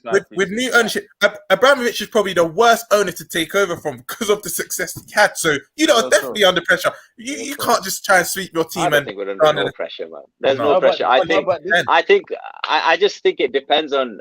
This is Tuchel's defining season. I'll be able to rate Tuchel because we're in a bit of a mess. We are in a bit of a mess. I think when you look at Spurs, I think if we had Antonio Conte, it'd be different. But I think Spurs are in a very good position. even City and Liverpool are clear. It's pretty crystal clear. That's and Arsenal. You just don't know with Arsenal because they're going to hit that spot where they're going to have 4 to 6 weeks of demise, and then someone's going to have to give the Arsenal fans a bit of counselling and a bit of therapy because we all know how it starts and we all know how it ends. I think Spurs are the ones that have probably got the most pressure, especially when Deji's saying they're going to win a big trophy. I give Deji his respect. He's got chest. I like that about Deji. Yes. I do. Yeah, I give that about Deji. And he's never like. I hope Chelsea get relegated, bro. Coming. But Hanif, how can you go from saying Tuchel's the jury's out for Tuchel this year, but there's no pressure on Chelsea? I don't think those two things can kind of. I don't think there is any pressure because I think because of where we are as a club at the moment. As I said it to you, I'm ultra critical of Tuchel's football style. It is shocking. Have to be honest, it is shocking. But the guy's won the Champions League, so ultimately he's bought himself some time. So as a result of that, if we can get the structure and the players he wanted Sterling. I can't say my owner's shocking when he's bought him the player he wants. Like you Arsenal fans, you can't say your ownership. Is it the Kroenkes? I could be wrong. It's the Kroenkes or the Glazers, one of the Americans. You can't say your owners are shit now. They've pumped in about 300 M's into your club for 2 years. You can't suddenly say these owners are crap now. I can say what if I want about my own. No, you can't. But the thing is, the owners are backing him. But what I'm saying is, we need more. I'm not going to deny it. We need more. But the thing is this, I'm just saying, if we had a world-class manager with the players we've got, I think we should be getting at least third. But we don't because you don't know. We don't know. We don't know yet. We don't know at all. If we're going by pre-season, you guys have won the league. I'm not gonna lie. If it's pre-season, what matters? You won the league, bro. Stop trying to do this. I'm not. I'm just going. In fact, they've done the double. They've done. You beat us 4-0, bro. You beat us 4-0. I give you that, man. You see what these Chelsea, these Man U, these Tottenham fans do. Niger, I saw you on another show going all out. They know they can't address my comments in particular. So what they do is they go on social media, pick the most outrageous comments, and then use that to back their arguments on shows. Look, if you're going to talk about Arsenal, respond to comments that I've said, innit? What's your question? You know what? That's what I hate about modern day social media, though. Like, someone in the fan base should say something, they try and generalize it. Like everyone said, man. Like, take it from like the horse's mouth. You know what I mean? But I agree with you, Nigel. Thomas Tuchel's under pressure. He is because he needs to get it. He needs to get it right. But I think he's upset so many players that he doesn't want there or they don't want to stay there. The problem is our forward line. They're not scoring, and we need to get a few out before we get some in. But we're just gonna have to wait and see. Chelsea have ruined Hakim Ziyech. Everyone's talking about him like he's a dead baller now. Would you wait? Who's just said? Wait, one sec. Would you take him for £8 million at Arsenal? Was it £8 million? Bro, apparently he's $8 million. $8 million. Do you know what? That's a no-brainer. I can't. Like, for $8 million. I don't know. I'm not joking. I'm not joking. I believe it's about $8 million. Bro, when United fans are giving you a price tag, bro, put 0 at the end of that. That's how much it's going to cost you. Just keep it. I guess what. Yeah. $8 million. You come out with rubbish, man. You're a paper talk. You're a paper talk, man. You see Mark Cucurella. You see Mark for 8 million. Bro, Mark Cucurella, just best note. Barcelona around the corner. Get that one done quickly because if you get rejected for Mark Cucurella, I'm so sorry, bro. You are the banter club for this whole window, fam. Rejected FC in full force, and you're stuck with fucking Kai Havertz up front, bro. 12 goals in the Premier League in 2 seasons. Oh, wait. 72 million. By the way, what's he won? No, hold on. Finish it up. What did he win? You talk a lot. What did he? Wait. You want to talk on history? Wait. One Champions League final goal yet, bro. Who gives a fuck, bro? Who gives a fuck, bro? It's recently though. Who cares, bro? No, it's not though. It's not recent. You're a typical United fan. Your fan base is shocking, bro. Get into some of the comments. So are you? I got a. Hold on, one sec, Deji. There's a lot of comments here. Bon Tweet says my top 8 for this season. If you don't mind. We'll close with that. Don't worry. They must rename this video Delusion Vlog. I believe Deji's to blame for most of that delusion, to be honest, man. Big up my guy saying LFC, bro, in the comments. My guy. That isn't true. Arsenal and Spurs were the only a few points off each other when Conte took over in the first place. I don't know why he's getting all like how far behind Arsenal were you when Conte took over? What, 2 points, if that? No, we were quite far behind. No, you weren't far behind, but it just sounds better when you say it that way. No problem. Your team is Arsenal title push this season. How these good? It's not me, Saints. Don't do it. It's not me that's saying this stuff. Kaz is even in the comments having a go. Big up, Kaz. Arsenal. There's a bag of comments, but I just want to hear. Let's get back into Romz. Obviously, the top 6 and top 8 prediction. I have no top 8 prediction because I want to be inclusive. Romz hasn't talked about Liverpool, so let me hear what you think about Liverpool this season, real quick. Yeah, obviously, joking. Obviously, you're the Community Shield winners. For some reason, Nunez is getting a lot of stick for his celebrations on the Community Shield. Personally, I'm all for it because I love seeing passion for the players. You know what it is about that game, yeah? I said it on most previews I did. I did not care about the results. City could have won that. I don't care. I just wanted to see a good performance and kind of let City know, yeah, we're still here because they are clear favourites. Everyone knows this. City are clear favourites to win the league. But with us, I think Nunez will cook. I'm not fully on the train. I'm not fully off. I've got one foot on. I'm looking at the passengers and I'm looking he's about to get on the train. But for our system, he'll cook. I think to get the best out of Nunez, we need to play with a 10. We need to revert to maybe a 4-2-3-1 because 4-3-3, I'm not saying you'll ask him to do what Firmino does because he's a different type of player and I don't think he's as technically sound.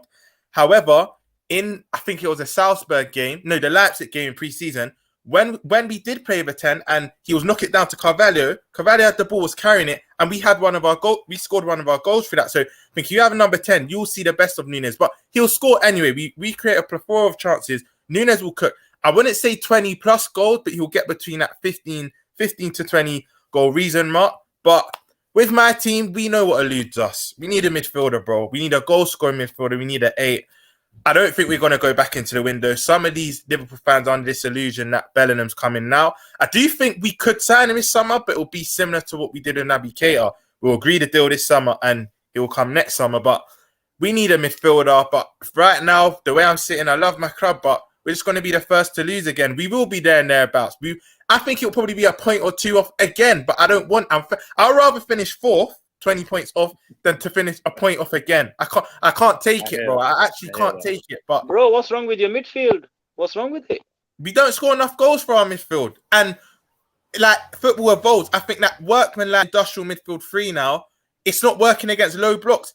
One touch will tell you that first leg in the Carabao Cup when Xhaka got sent off, they were down to 10 men. Couldn't break them down. Chelsea early in the season, cool. It was the second or third game. They went down to 10 men. I think Reece got sent off just before second half. Struggled to break them down. What we'll do is we'll keep creating chances, but we can't break down low blocks. We need that box to box 8 and a goal scoring 8 that can maybe unlock the doors. Since Coutinho, we've not replaced that. And I don't know, bro. I think it's just about being clinical with it. Because you create, you're always looking at that respect. Clinical. Our front three is being more clinical, man. I think your midfield is wicked. Clinical in what department? Because you're not speaking about our front three. We're not clinical within our midfield, but our front three, they're always high up in their metrics. It's the midfield. They don't get enough help from their midfield. That's what you're trying to say. They don't need. I don't think they need it. I think their midfield is wicked. Listen, I'll tell you why we need it. I'll tell you. Sorry to cut you on. I'll tell you exactly why we need it. We've lost the point. We've lost the league to this Manchester just team. say Manchester City. Twice now. Yeah, like 1 point. That's why we need it. I'm fed up of. You'll get a lot of top reds that. Yeah, we had a great season. We nearly got there. 180 minutes off the quad. Okay, but we didn't do it. You know what I mean? I'm not. Yeah, but bro, last season you went deep in every competition. I know. I know that you went deep in that. I think that's what cost you because you didn't have the depth. And that's another thing. That's the comment that Saint just said in the comment section just now. How is it being clinical? We scored the most goals from midfield because even Fabinho was our highest goal scoring midfielder, but I think he only got it's 5 or 6 off the top of my head. It was around the 5 or 6 region. And what Klopp tends to do as well, even when we sign a 10 maybe with the Shakiris, the Wijnaldum, the Minaminos, he then makes them into like more industrial players and he kind of nullifies their qualities. That's why I think we need to revert to a 4-2-3. If we was to revert to a 4-2-3-1 and buy maybe a Barella or or even a Mateus Nunez or Bellingham to come in this summer, I've said this with chess. I do believe if we signed at 8 and had a system change, we could win the league. In fact, not could. I think we would win the league, but I think we're going to stay the same. I can't see much players incoming. And I think, again, we'll just finish second. And my heart can't take it, bro. Honestly, can't take it again. So do you think the loss of Mane is going to take its toll this season? You were itching to ask that question, didn't it? One touch DM me, you always saying, oh, but you lost your legend. You love it, bro. But, yeah, you know what, bro? If we're being honest, we actually have downgraded because we need a player that's going to come in and replicate Mane's output. Nunez ain't going to do that his first season. He'll do well, but he's not going to replicate Mane's output. And Nunez isn't really even that direct replacement because, cool, even though the last 6 months Mane was doing that 9 role, he was predominantly a left winger. Obviously, his days were numbered on the left wing. But, yeah, Mane, if we're being honest, City have upgraded and we slightly downgraded. And that's what worries me, bro. That is what worries me. And Diaz...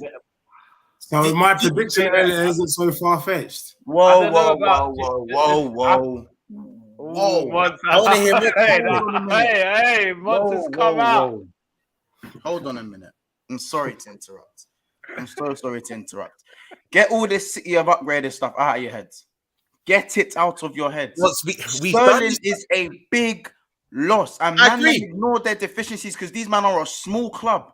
This is why man keep ignoring their flipping deficiencies, bro. We don't know. Same way we don't know Nunez is gonna bang. You don't know if Haaland's gonna bang. You saw it the other day. You saw what Haaland was. This is why I disagree with you, bro. This is why I disagree with you. Again. We will give City the context, but you won't give Liverpool the context. It's just the narrative. That's just the narrative these days. Manchester City could have done with a Jesus the other day. They could have done with a Sterling because every time Grealish gets to the byline, he don't know what to do. City are always going to be a juggernaut inconsistency. No one's taking that away from them. They're always going to compete. They're probably they're the favourites to win the league. No one's saying that. But the fact that man is saying City have strengthened on a mad thing, they ain't even signed Cucurella yet. They ain't replaced the wing back. Name me the wing backs, bro. Nah, City have definitely not got better. They haven't got better. They have not. If anything, if they've got better, if they've got better, then it's like this. It's like this. Obviously, Haaland is a proven goal scorer, of course. And that's my point. They have to embed Haaland. They still have to embed him. Same way we need to embed Darwin Nunez. I'm not saying we've regressed, but there's more responsibility have fallen upon the attackers. And same way for City. If City don't replace that wing back, they have not improved that much. They have not improved. Right, can you see them? Can you see the window closing? They won't. Man, them are gonna disagree with me because of man, I'm gonna disagree with me, and that's fine. But at the end of the day, the way I see it, man, I'm talking about 40. Romz, you was talking about 4-2-3-1 for Liverpool to change.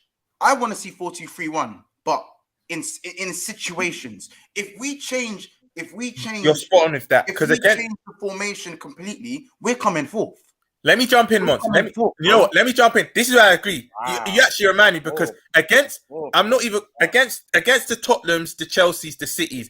I agree. I keep that 4-3-3 because we'll get out running the midfield. That's why I have Hendo in. I still keep that Hendo, Thiago, and Fabinho. But Montz, against the bottom half teams, if we play that 4-2-3-1, we'll cook team. I reckon we'll put 4 and 5. Bottom half teams anyway. We average 3 losses a season. I think even less than that. Last season was 2 games. We're averaging like 2 losses a year. I honestly only believe that the 4-3-3 will only benefit us in the big games because Montz, how many small teams have we struggled to break down? No, I'm going to ask you that. 2. What do you mean 2? Leicester and Brighton. You couldn't say they're small, but Arsenal. 2. Arsenal. No, 2. No, Arsenal haven't beaten us in years. 2. No, but cool.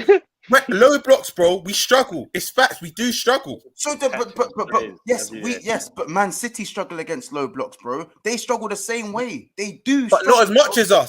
Wait, hold on. Because this debate is interesting. So what, Months? Are you saying you lot can win the league this season? Yes, I'm saying we can win the league. But my point is because people, like again, if Man City didn't sell Sterling, if they didn't sell the players they sold, who are again pivotal in their system. Say what you want in terms of the quality, but in the system, I hear that. in the system is perfect for them. Do Do you know what I'm saying? Jack Grealish is not embedded in their system. Haaland is not embedded in their system. So guess what? It's the same as Diaz and Nunez. So it's the same shit. But because people don't give a dash about what City do, it's only magnified for Liverpool. So, oh my God, Liverpool sold Mane. Oh, however will they deal with it? But guess what? City sold Sterling. Top 10 player. Top 10. You know where I'm gonna counter that. You know where I'm gonna counter that. Mane, it's all hell's broken. It's the same shit. But they got better depth than us. That's kind of what. That's They don't have better depth. They have a small squad. No. They have a small squad, and right now they're depth. All right, stop this Scouts on Scouts crime, please. They've got more quality in depth. They've got more quality in depth. They've got more quality in depth. But their squad is thin. They've got more quality. Would you argue ours is now? Because even with the sales of Origi, Minamino, and whatnot, that's still two attackers that had roles last season. That's because as Liverpool fans, we are seeking perfection. We competed on all 4 fronts last season, and people talk about this Liverpool don't have depth. They're thin here, they're thin there. Man City didn't compete for all 4 trophies last season. We did. We did. That's real talk. No, guys. This isn't saying LFC TV. This is what I'm saying. We, as football fans, we are normalizing doing what we're doing. You do not compete for all 4 trophies. That is not normal. But yet we seek more, and rightly so, because we want to win the big trophies. We were close. We were so close, and we didn't win it. But when people are crying out for the 8 and the 9. Crying out for the extra midfielders, it's to seek that extra bit of perfection. What we need to do to catch City, but that's not. City are the perfectos of this game because they're not competing for what we're competing for, and they're still lacking the one piece that they haven't done since a man's come in. That's what I'm on board with that one. All right, wait, hold on. Allow me about this. City have done the man thing, fam. They sold their top 10, one of the best players that they've had, bro. And they're what, £100 million Grealish. Do you know how much pressure? Grealish is under this season? If he don't second season, you normally bang. With that being said, Grealish is gonna have a better year this year. 100%.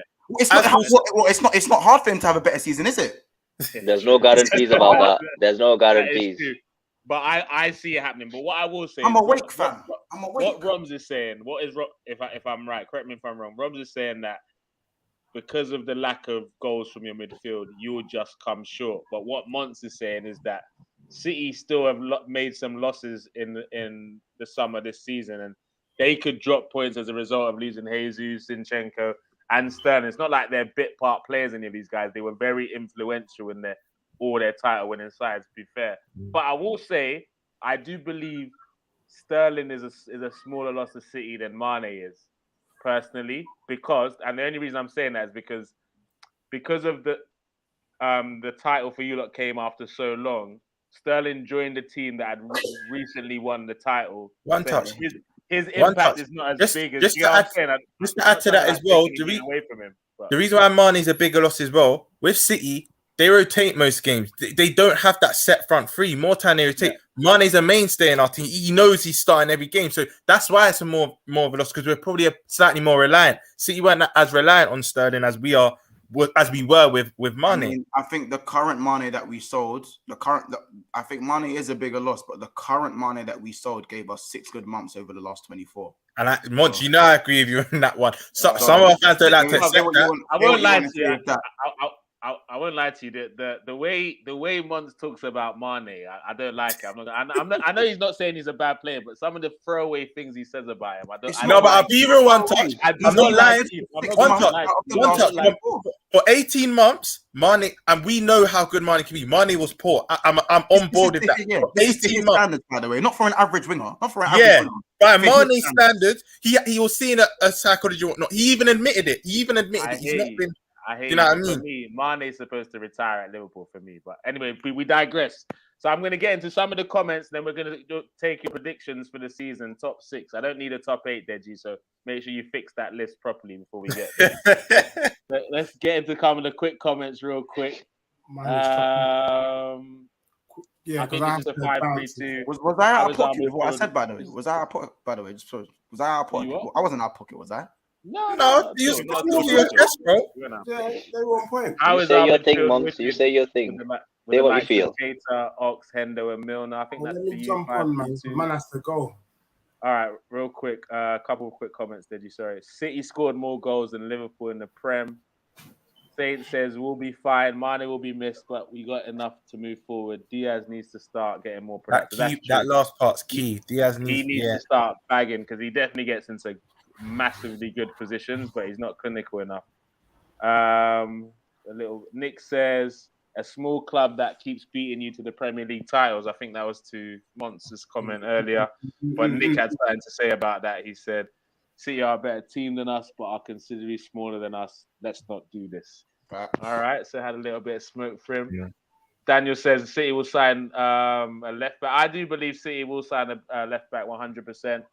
But yeah, guys, I'll finish up the comments, but Deji has to go soon. So let's get into the top 6 predictions for this season. We'll start with Deji, and then we'll go around. So Deji, no banter. Banter aside, no banter. What go on, Deji. Say it, Deji. It's slightly been influenced by peer pressure because it's not what I'm going with my head rather than my heart. So this is what I'm going with. Oh no, Deji, I don't like this. I have to be yourself. Yeah, I'm going to be myself. Liverpool to win the league, City to finish second, Spurs third, Chelsea fourth, Man U fifth, Aston Villa 6th, Newcastle 7th, and Arsenal 8th. Now, those of you who have say from third down. Chelsea, Man U, Villa, Newcastle, and in 8th Arsenal. Now, this ain't financial advice, but you stick a little £1 on that top 8 finishing in that order. That's about 250,000 to 1. It's a doer. It's definitely a doer. And it's something that I'll be putting a tenner down on the bookies on that this week. I'm not encouraging anyone to gamble, but it's definitely worth a punt. They're just trying to create millionaires out here. That's it. To the people, you know Say that one last time, Deji. Liverpool, City, Spurs, Chelsea, Man U, Villa, Spurs are winning the Newcastle. I told you I've been influenced by peer pressure. So I've gone with my head rather than my heart. If not, I'd be telling you Spurs winning the league, that's what I genuinely believe. But I'm happy to. But this list is for us, guys and the panelists. I appreciate you, Deji. Appreciate it. So, Kaz, let's see if we can get a more realistic top 6 now. Thanks for the so basically, I don't really get this whole Newcastle thing. Is so sick. Like, bro, I get it. They done wavy last year. They had a manager bounce, but what have they really recruited? Nick Pope, who's other man? Sven Botman, unproven as well. And who else is it? Anyone else? Anyone else? Thank you. He's trolling. Okay. Anyways, so long story short, I don't think right now currently Newcastle are even gonna. For me, I don't think they're even in my top 10. If it could be up to me right now, I think they'll be like 11th or 12th maybe. But I just don't feel like bro, it's Eddie Howe still at the end of the day, and we yet to see what he could do with a bigger team than Bournemouth in it, I suppose, like respectively. First, second. So for me, Man City, Liverpool, third, Spurs, fourth. Currently, right now, as it stands. As it stands, are we doing it as it stands? So I like to do as it stands, by the way. Currently, as it stands, currently, as it stands, right now, as it stands, then if it incomings and all that, I'm saying Man United. I have to say it because I have to back it. Go on, Kaz. Was that United finish fourth? I have to say it. No, because you know what? Wait, where was it United to finish? No. I feel like Arsenal will get more additions. I know, I do believe it because I don't. Right now, as it stands, bro, because I still feel like at the end of the transfer window, Chelsea are going to get a couple more additions, and that will just change completely for me anyway. So we'll do another one then. But as it stands, I just have to. Guys, I don't doubt. Where do you have United to finish? 4th or 5th? Right now, 4th. But my expectations for when the window's over and the season itself will be like I expect 5th. You say 4th? Yeah, don't worry. I remember that one. Is anyone clipping this? I hear but you can clip it because I'm adding this is his opinion. Context to it though. But I'm saying this currently, because at the moment as the window stands, bro, I don't think it's gonna stay like this. As it stands with the transfers, I'm just gonna say it like this. And then it goes Arsenal, and then it goes Chelsea for me, innit? I have to stick by my Premier League predictions that I did on the show 2 weeks ago, and not much has changed since then. So I don't. That's the way it is. And then seventh West Ham, and then 8th. 7th West Ham, and then 8th Leicester, because all their injuries are coming back. Do you get what I mean? So it's like a fresh new team, and they still have Maddison as it currently stands. So Do you get what I'm trying to come from right now? That's the part I'm trying to come from. That's it. No, I don't get it still. No, because I rate my manager and I still rate my squad more than Arsenal, bro. Because I keep saying this, yeah. Man United still have good players. They've just been underperforming with zero coaching for who years, are these bro. good players, bro? Wait. Let's put into context right now, yeah. Jesus ain't scored more than 10 Premier League goals in a minute, bro. Like no deflecting. You know what I mean? No. We're talking about wait. No, I'm not saying no. Bro, me over Arsenal. I'm saying over Arsenal. I'm saying over Arsenal. Over Arsenal. Look, I think Jesus will cook in it. Don't get me wrong, but you're still one injury away from disaster, and that's the same with us on the right hand side or left, like with the wingers. But you're in the same boat again. If your striker gets injured, you have to put Nikita up front. Yeah. If our striker gets injured, let's say Marcel, for instance, we still got Ronaldo currently. If Martinelli gets injured, then you have, and if Martinelli gets injured, wait. So I'm doing this. If Martinelli gets injured, who's coming in? Don't give me Emil Smith Rowe, bro. Because Pepe. Okay, and then I think our wingers, I think Saka's top baller, bro. Don't get me wrong. I think he's seriously cold. Right now, I'm having him over Sancho, but I feel like there's like for like slightly there. Like, but I'm still saying Saka edges it for man, obviously. Because he's been doing it, bro. Yeah, but on the left-hand side, I'm still taking Marcus Rashford over Martinelli, Pepe, and the rest of them. I'm even taking Elanga over Martinelli, bro. I just don't see the big hype. You're taking a piss. But he's like, go on, I'm having Garnacho. I'm having our youngster Garnacho over Pepe, bro. Right, guys, I'll tell you this. But anyways, I feel like anyways, but currently, Premier League goals than Martial this season. I'm done. I'm so done. I'm done. I've said it. You think this man is Nikita. He hasn't done anything. More Premier League goals than Martial this season. Before I segue, this ain't Arsenal fan base now. This come from your mouth, right? Yo, let me segue this. Let me segue this. Yeah. Needs more respect. Let me segue this little quick, yeah. Nketiah, is a poacher. He's not a guy to drop deep. He's not, bro. This guy only performs at the end of the season when he needs something new or something from Arsenal to stay at the club, yeah. Anyways, bro. What happens when he has been on a pitch for so long, bro? He scored 5 goals. Wait, at the end of the season, yeah, but there's many men like that. But We're getting distracted. Because he's a poacher. He's not a false nine, bro, and that's how they play to occupy space. We've gone way over time, so we're getting distracted and sidetracked. So, hey, Romz, top six. Romz, feel free to make it a top 8 if you have to. Don't feel pressure from my man. No. I'm keeping man top 6. I word to what Cass said, keyword currently in it, because incomings will change the landscape of this. But as of now, City first, Liverpool second, Spurs third, Arsenal fourth, Chelsea fifth, United 6th. That's my top 6. Okay. Monts? You know what you're doing this now, yeah, because she's picking up United not too long ago, bro. No, Cass. I'm bringing up. Listen. United will cook, but I reckon more in the Europa League. I think that's what we're going to end up prioritizing. You forget, and then come back to your comments when they got more games. They got a lot more games to do now, you know. Europa League, that's another like 20 odd games in their season, bro. So do you. Yeah, but we're used to it. We've been doing it, bro. We've been in competitions. They haven't. Okay, all right, Monts. What's your top 6 prediction? Liverpool, Manchester City, Chelsea, Spurs, Arsenal, United, West Ham. Okay. Monts, I like you, man. I just felt a little. Are you sure about that Chelsea one? Do you know what? I think the Chelsea Tottenham one is like this. Like it's quite it's not like Chelsea defo finishing above. I think there's context to it. I think if Chelsea get their signings, I'll lean towards Chelsea.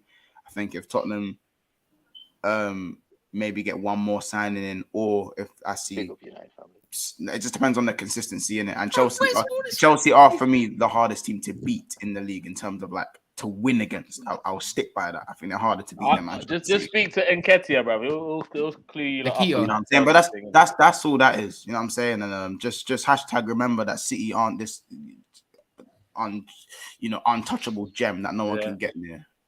You know what I'm saying? 5 3 2, Hanif. What's your Harry Kane and them, man?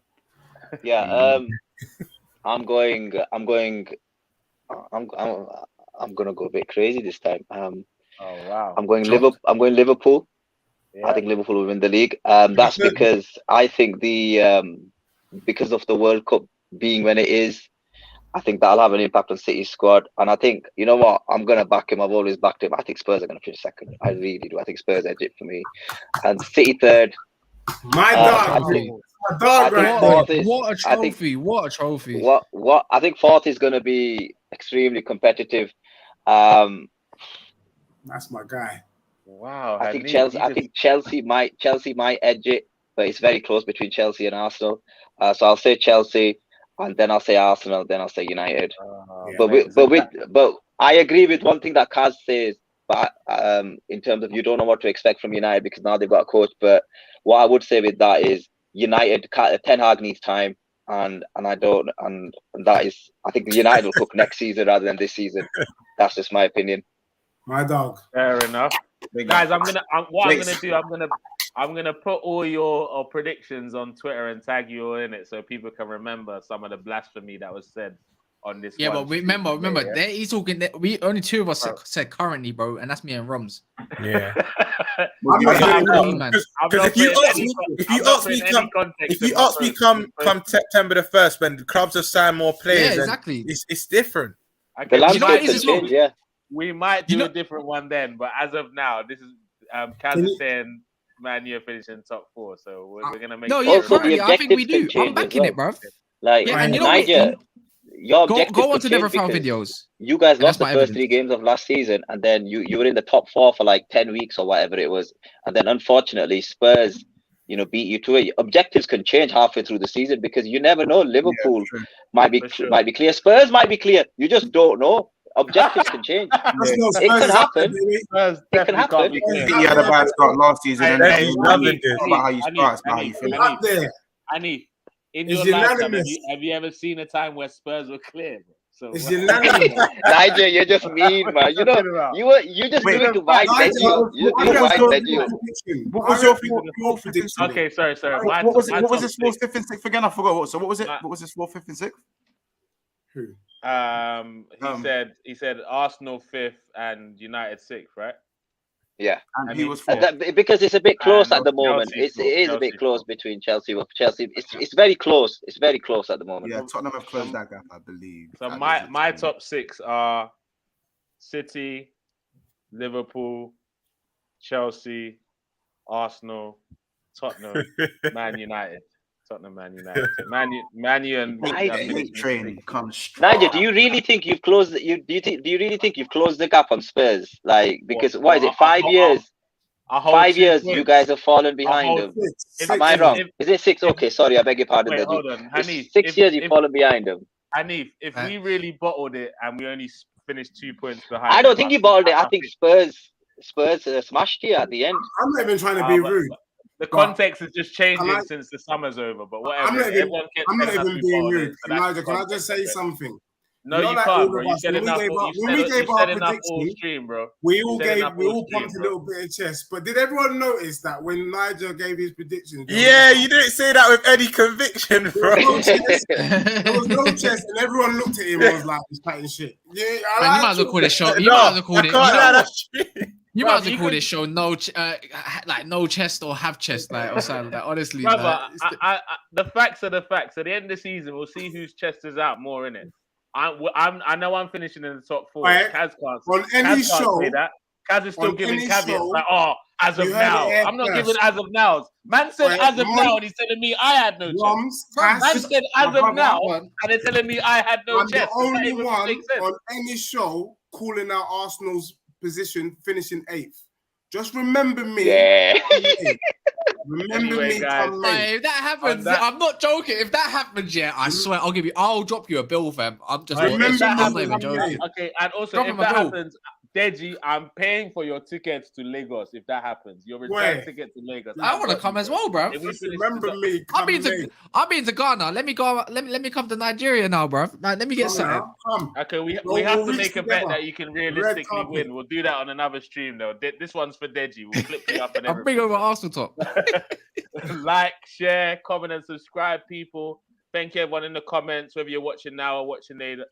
Big up everyone on the stream. I'll put all the socials of everyone in the streams in the description of this video, guys. Go and follow their channels. Go and like their pages.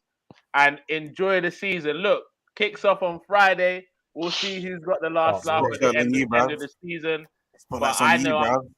huh? It's on me, of course. Of course. Friday night under the light. Spotlight's on Arsenal, bro.